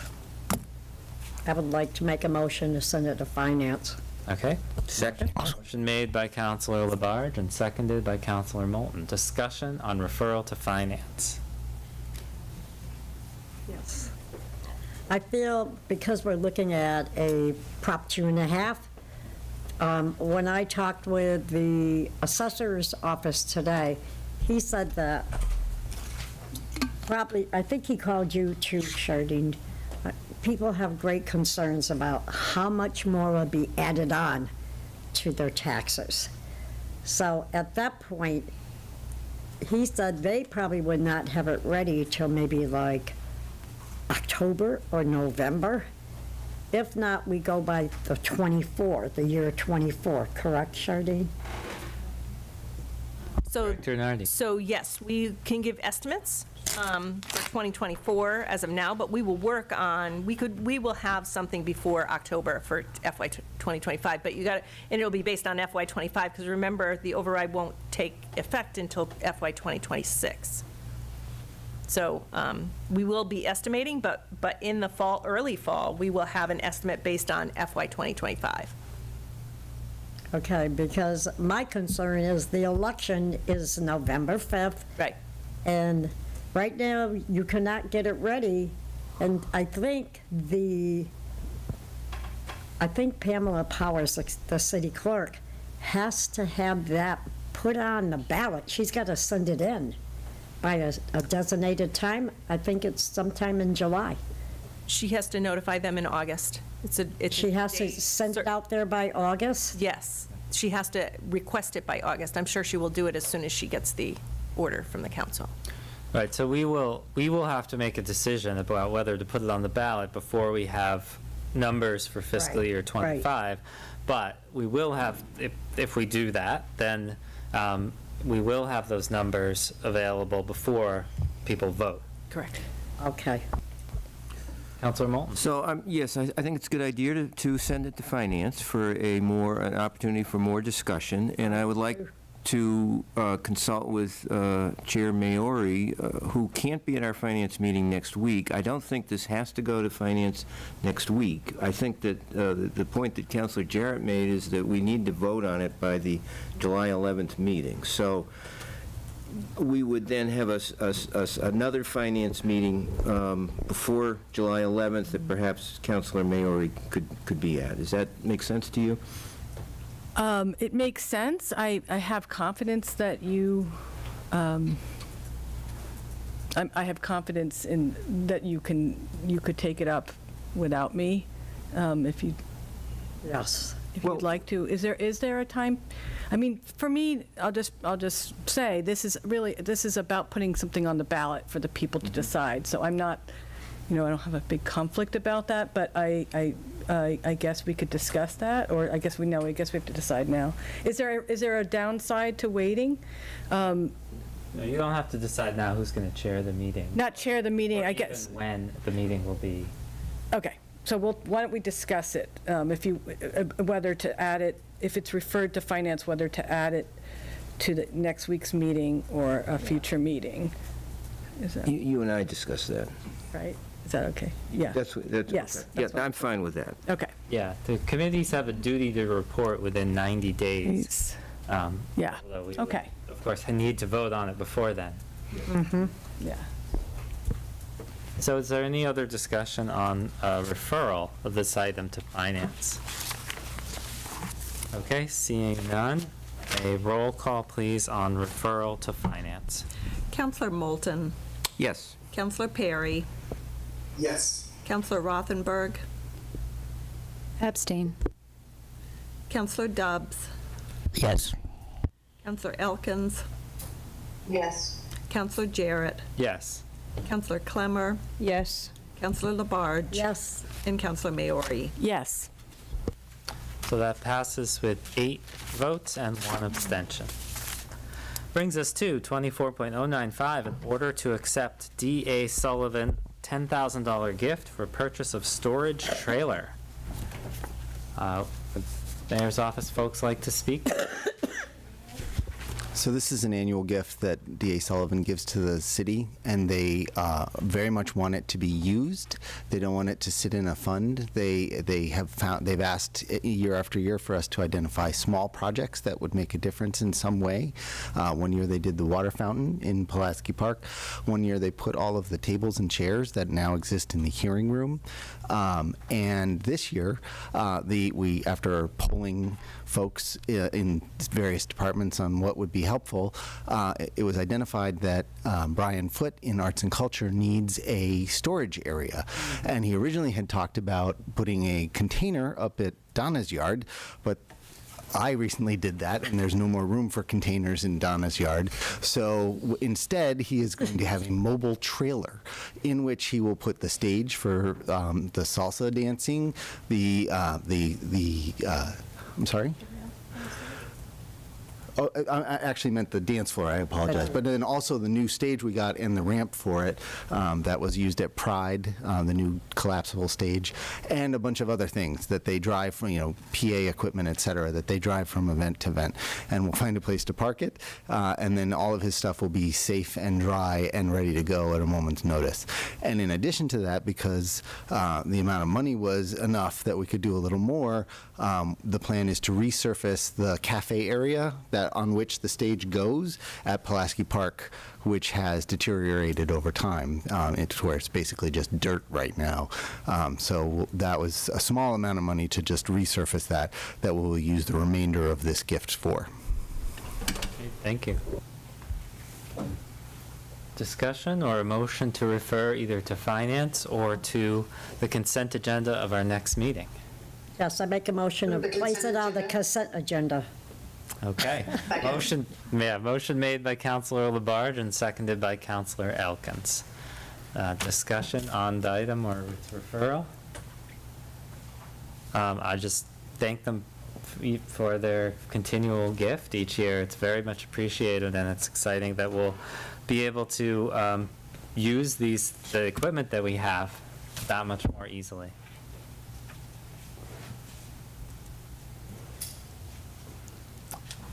Seeing no further, a roll call, please, on referral to the consent agenda. Counselor Perry. Yes. Counselor Rothenberg. Abstain. Counselor Dubbs. Yes. Counselor Elkins. Yes. Counselor Jarrett. Yes. Counselor Clemmer. Yes. Counselor Labarge. Yes. Counselor Maori. Yes. And Counselor Moulton. Yes. Okay, that passes with 8 votes and 1 abstention. 24.095 will show up on the consent agenda of our next meeting. 24.096, in order to reprogram Academy of Music funds to Forbes Library bathroom project. This is in first reading, and suspension of the rules to waive requirement of 2 readings is respectfully requested. We certainly heard about this in public comment. Yes. Move to waive second reading. Second that. Motion made by Councilor Rothenberg and seconded by Councilor Dubbs to to suspend the rules so that we can vote tonight. Is there a motion to approve? Motion to Approve. I'll second that. Motion made. Oh, I'm sorry. We have to vote on suspending the rules. Gotta vote. I just want to move ahead. Any discussion on suspension of rules? Okay, seeing none, roll call on suspension. There we go. Counselor Rothenberg. Yes. Counselor Dubbs. Yes. Counselor Elkins. Yes. Counselor Jarrett. Yes. Counselor Clemmer. Yes. Counselor Labarge. Yes. Counselor Maori. Yes. Counselor Moulton. Yes. And Counselor Perry. Yes. Passes unanimously. A motion could be made to approve it tonight. Move to approve? Second. Motion made by Councilor Maori and seconded by Councilor Labarge. Discussion on this project. Councilor Mayor? Just to say, we've been talking about these bathrooms for a while, and they have my wholehearted support. And yeah, Forbes is, as we know, is used by the public and a wide range of the public, and it's a need that's been there. I think we've been talking about it for 2 terms at least. So I'm really glad to see it. Councilor Rothenberg? And thank you to the trustees and Director Downing for taking the time to come out and make sure we understood how important this was. And thank you for your care and attention to the whole community that uses the library.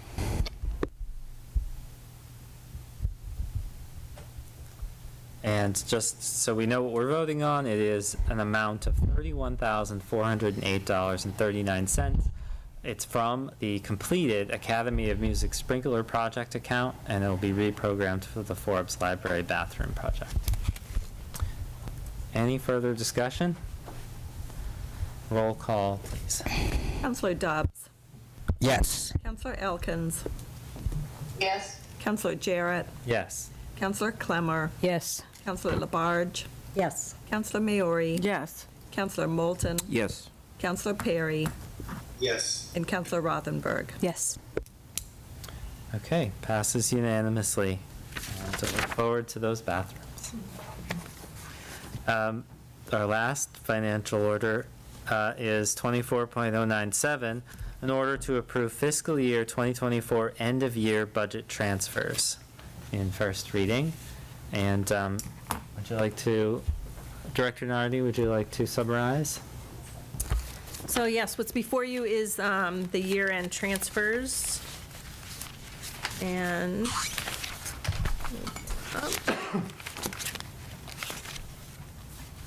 Would you be able to put them on the screen? Sure. Screen. No, I have all the there. You have too many papers. I know. Here it is. So, yes, the first, we've been talking about COVID-19. When COVID first hit, there was a lot of discussion about how things were going to be paid for, and the emergency was we just did the things that we had to do, and we would deal with the funding later. And then FEMA funding came into play. So we were allocating funds to FEMA. I think Susan and then Mayor Narkowitz spoke often about the fact that probably FEMA wasn't going to end up covering everything that we put together. In the end, I guess they were talking like $500,000, but as you can see, it's $258,000 and $821. And I will have to say that the grants administrator has worked with FEMA and worked really hard to make sure that all of the funding that we have, or all of the activities that we've paid for, police, fire, and health, and the other departments of the city got funded as much as possible or reimbursed by FEMA. So this is the amount that FEMA has denied, and it is a deficit on our books, a deficit that we were allowed to carry, that all municipalities were allowed to carry, but we need to close that by June 30th of this year. So we are requesting the $258,000 be covered by the undesignated fund balance. If we do not cover it by June 30th, it will just be taken, the undesignated fund balance, when it's certified, that amount will be held until we actually do a transfer and cover that hole. So that's the first thing. This next section, arts and culture, the salaries line, we're asking for $584. The only budget that's really covered there is Director Foot's salary. That was budgeted accurately, but there was a, the way the last year's split payroll, at the end of the year, we have a split payroll. There was a few more dollars taken from this year instead of last year. Plus, we do not budget for Director Foot's longevity. So he had $500 longevity this year, and we did not budget for that. So that is the $584. Central Services, their OM, they have been, throughout the year, as Director McCarthy has said to you, they are the catch-all for everything that happens in the city. If we don't know where to pay for it, it's an emergency, it wasn't budgeted for, it's facilities, it ends up being paid for by their line. So there is a deficit in his, or there will be, looking at all the invoices that they have to pay until the end of the year, of $37,085. So we're asking for that to be covered too, so that they can end the year. The next line is city council salaries. There, you had payments from 2 other employees that worked for you during a time frame that wasn't budgeted for, so that money, that $716, we're asking to be covered, and it'll be covered by your OM that you did not use, with the approval of Council President Jarrett. And then we have the solid waste closure and landfill closure fund.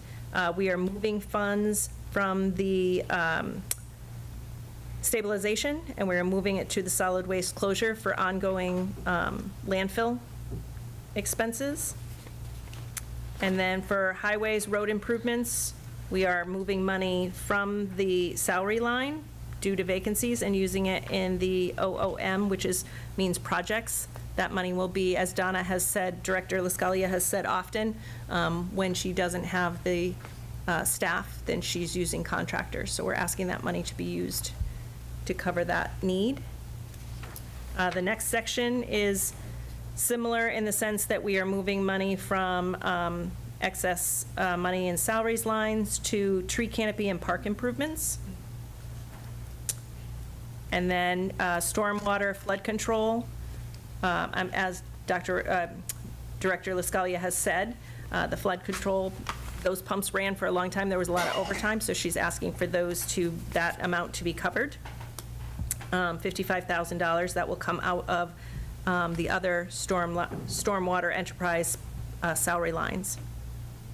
And then the final thing is flood control professional expenses. We are adding money to that, and we are taking it from stormwater and expenses. And that is for, I forgot what she told me she was that. And Director Lascalia is here. She can speak to these a little more in depth than I, if you have questions.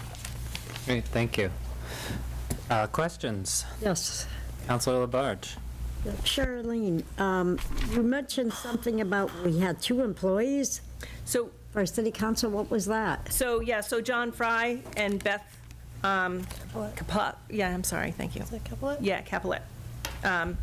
Both worked for, filled in, I think, correct? For Laura. During John Fry, and who was the other person? Beth.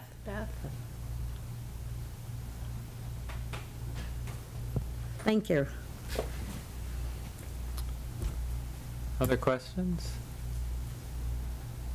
We could move this to the consent agenda of our next meeting or to finance. I make a motion to send it to the consent agenda. Is there a second? I'll second that. Okay, motion made by Councilor Labarge and seconded by Councilor Perry due to the Zoom delay. And discussion on referral. Consent agenda. Yes. Could we have the details before that vote on the things that were not covered by FEMA? And like the why? Yeah, I can actually, so there were overtime costs, all the overtime costs that from the fire department and PD were not covered by FEMA. There was also some activities by the Department of Health that were not covered as well. And this was for a time period for over 2 years, or a year and a half, 2 years. Thanks. Could we, would it be easy for you to be able to just send over the documentation, or is that just too much of a, is it too scattered? The documentation for all of their... Like the if there's a rejection letter or, something about your claim. So no, what happens is when we submit a spreadsheet to them, then they push back and they say, we're just disallowing this, and then we have to readjust our spreadsheet and resubmit it. So there's no specific written, like we've denied this. Okay, thanks. This has been one of the most incredible moving targets that you could ever imagine. Things that during the pandemic they said they would pay for, they revised after the fact and said, nope, we're not going to now. And so it's just fortunate that we had the cash available to cover things and didn't like fully commit. It's unconscionable. Thank you. Councilor Rothenberg, does that answer your question enough, or is there additional data you want to request between now and the next meeting? At this moment, I don't think so, but I don't know. If I will think of anything, I will email you, President Jarrett. Sure. Thank you. Any other questions? So we have a motion on the floor to refer, and let's vote on that. Roll call, please. Counselor Elkins. Yes. Counselor Jarrett. Yes. Counselor Clemmer. Yes. Counselor Labarge. Yes. Counselor Maori. Yes. Counselor Moulton. Yes. Counselor Perry. Yes. Counselor Rothenberg. No. And Counselor Dubs. Yes. That passes 8-1 to appear on the consent agenda of our next meeting. So 24.097 will be then. We have now two things left. We have two orders. The first one is 24.077, an order authorizing the acquisition of easements for laying out of Old Springfield Road as a public way. And I just wanted to note that it's, the original number was 24.062. That was the petition. That now gets folded into this order. And so 24.062 has gone away. We are now looking at 24.077. And because of that, this is actually considered in first reading, even though we have considered the petition before. So it is, up to the council as to whether we would want to approve this order tonight and suspend the rules, or simply have it appear at our next meeting. I wonder if we could have a report from Councilor Moulton from City Services. I am standing by, ready to make that report. So, yes, this was first discussed here in May, and I think that Director LaScalia addressed it, and she also addressed it at City Services. It's a procedural order where it is now considered to be a county road. It will become a city road. The actual configuration of the road will not change at all. Partly this is to address a very slight discrepancy between the city survey and the survey by the abutter, which is Arcadia, which is owned by Massachusetts Audubon Society. It's a matter of inches, so it's a very slight discrepancy. This received a positive recommendation from City Services. It was also referred to the Planning Board. I viewed the Planning Board meeting. It was positively recommended also by the Planning Board. At neither meeting were there any objections raised by anyone. And I talked to Attorney Seawald on Monday about this, and he has been in communication with the Audubon Society, which is the only abutter, and they are on board with this. So I would make a motion that we suspend the rules and vote on this tonight. Second. Motion made by Councilor Moulton and seconded by Councilor Rothenberg to suspend the rules and vote on it tonight. Any discussion on suspension of rules? Okay, roll call on suspension. Let's see where we are in the rotation here. We just did the budget transfers. Okay. Counselor Jarrett. Yes. Okay. Counselor Clemmer. Yes. Counselor Labarge. Yes. Counselor Maori. Yes. Counselor Moulton. Yes. Counselor Perry. Yes. Counselor Rothenberg. Yes. Counselor Dubs. Yes. And Counselor Elkins. Yes. Rules have been suspended. We may vote tonight. And I just realized I left out one rather important detail. The reason this is happening is so to allow Mass DOT to replace the bridge. Yes. That's the critical outcome. Yes. Would anyone like to make a motion to approve? Motion to approve. Second. Motion made by Counselor Dubs and seconded by Counselor Clemmer to approve. Discussion on approval. Seeing none, roll call on approval. Counselor Clemmer, Yes. Counselor Labarge, Yes. Counselor Maori, Yes. Counselor Moulton, Yes. Counselor Perry, Yes. Counselor Rothenberg, Yes. Counselor Dubs, Yes. Counselor Elkins, Yes. and Counselor Jarrett. Yes. Okay, 24.077 has been approved. Look forward to strolling down this new city way on the new bridge. Okay, our last item on the agenda is 24.079, in order to approve an exemption for Emily Moss Rapinski, contract for personnel services.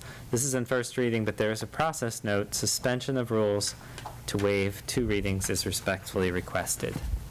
So Like this to is the second one of these kinds of exemptions that you've done recently, and it's to allow a Northampton Public Schools employee to work for Parks and Rec in the summer. So this is for Moss Rubinski, and by allowing this exemption, they may work and as the director of the Teen Expedition Summer Program. Great, and in the order, it lists all the requirements which they have completed. Move to suspend. Second that. Motion made by Counselor Rothenberg, seconded by Counselor Dubs to suspend the rules so we can vote tonight. Any discussion on suspension? Roll call on suspension, please. Counselor Labarge, Yes. Counselor Maori, Yes. Counselor Moulton, Yes. Counselor Perry, Yes. Counselor Rothenberg, Yes. Counselor Dubs, Yes. Counselor Elkins, Yes. Counselor Jarrett, Yes. and Counselor Clemmer. Yes.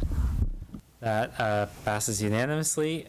Can now be voted on tonight. Is there a motion to approve? I'll move to approve. Second. Motion made by Counselor Perry and seconded by Counselor Labarge. Discussion.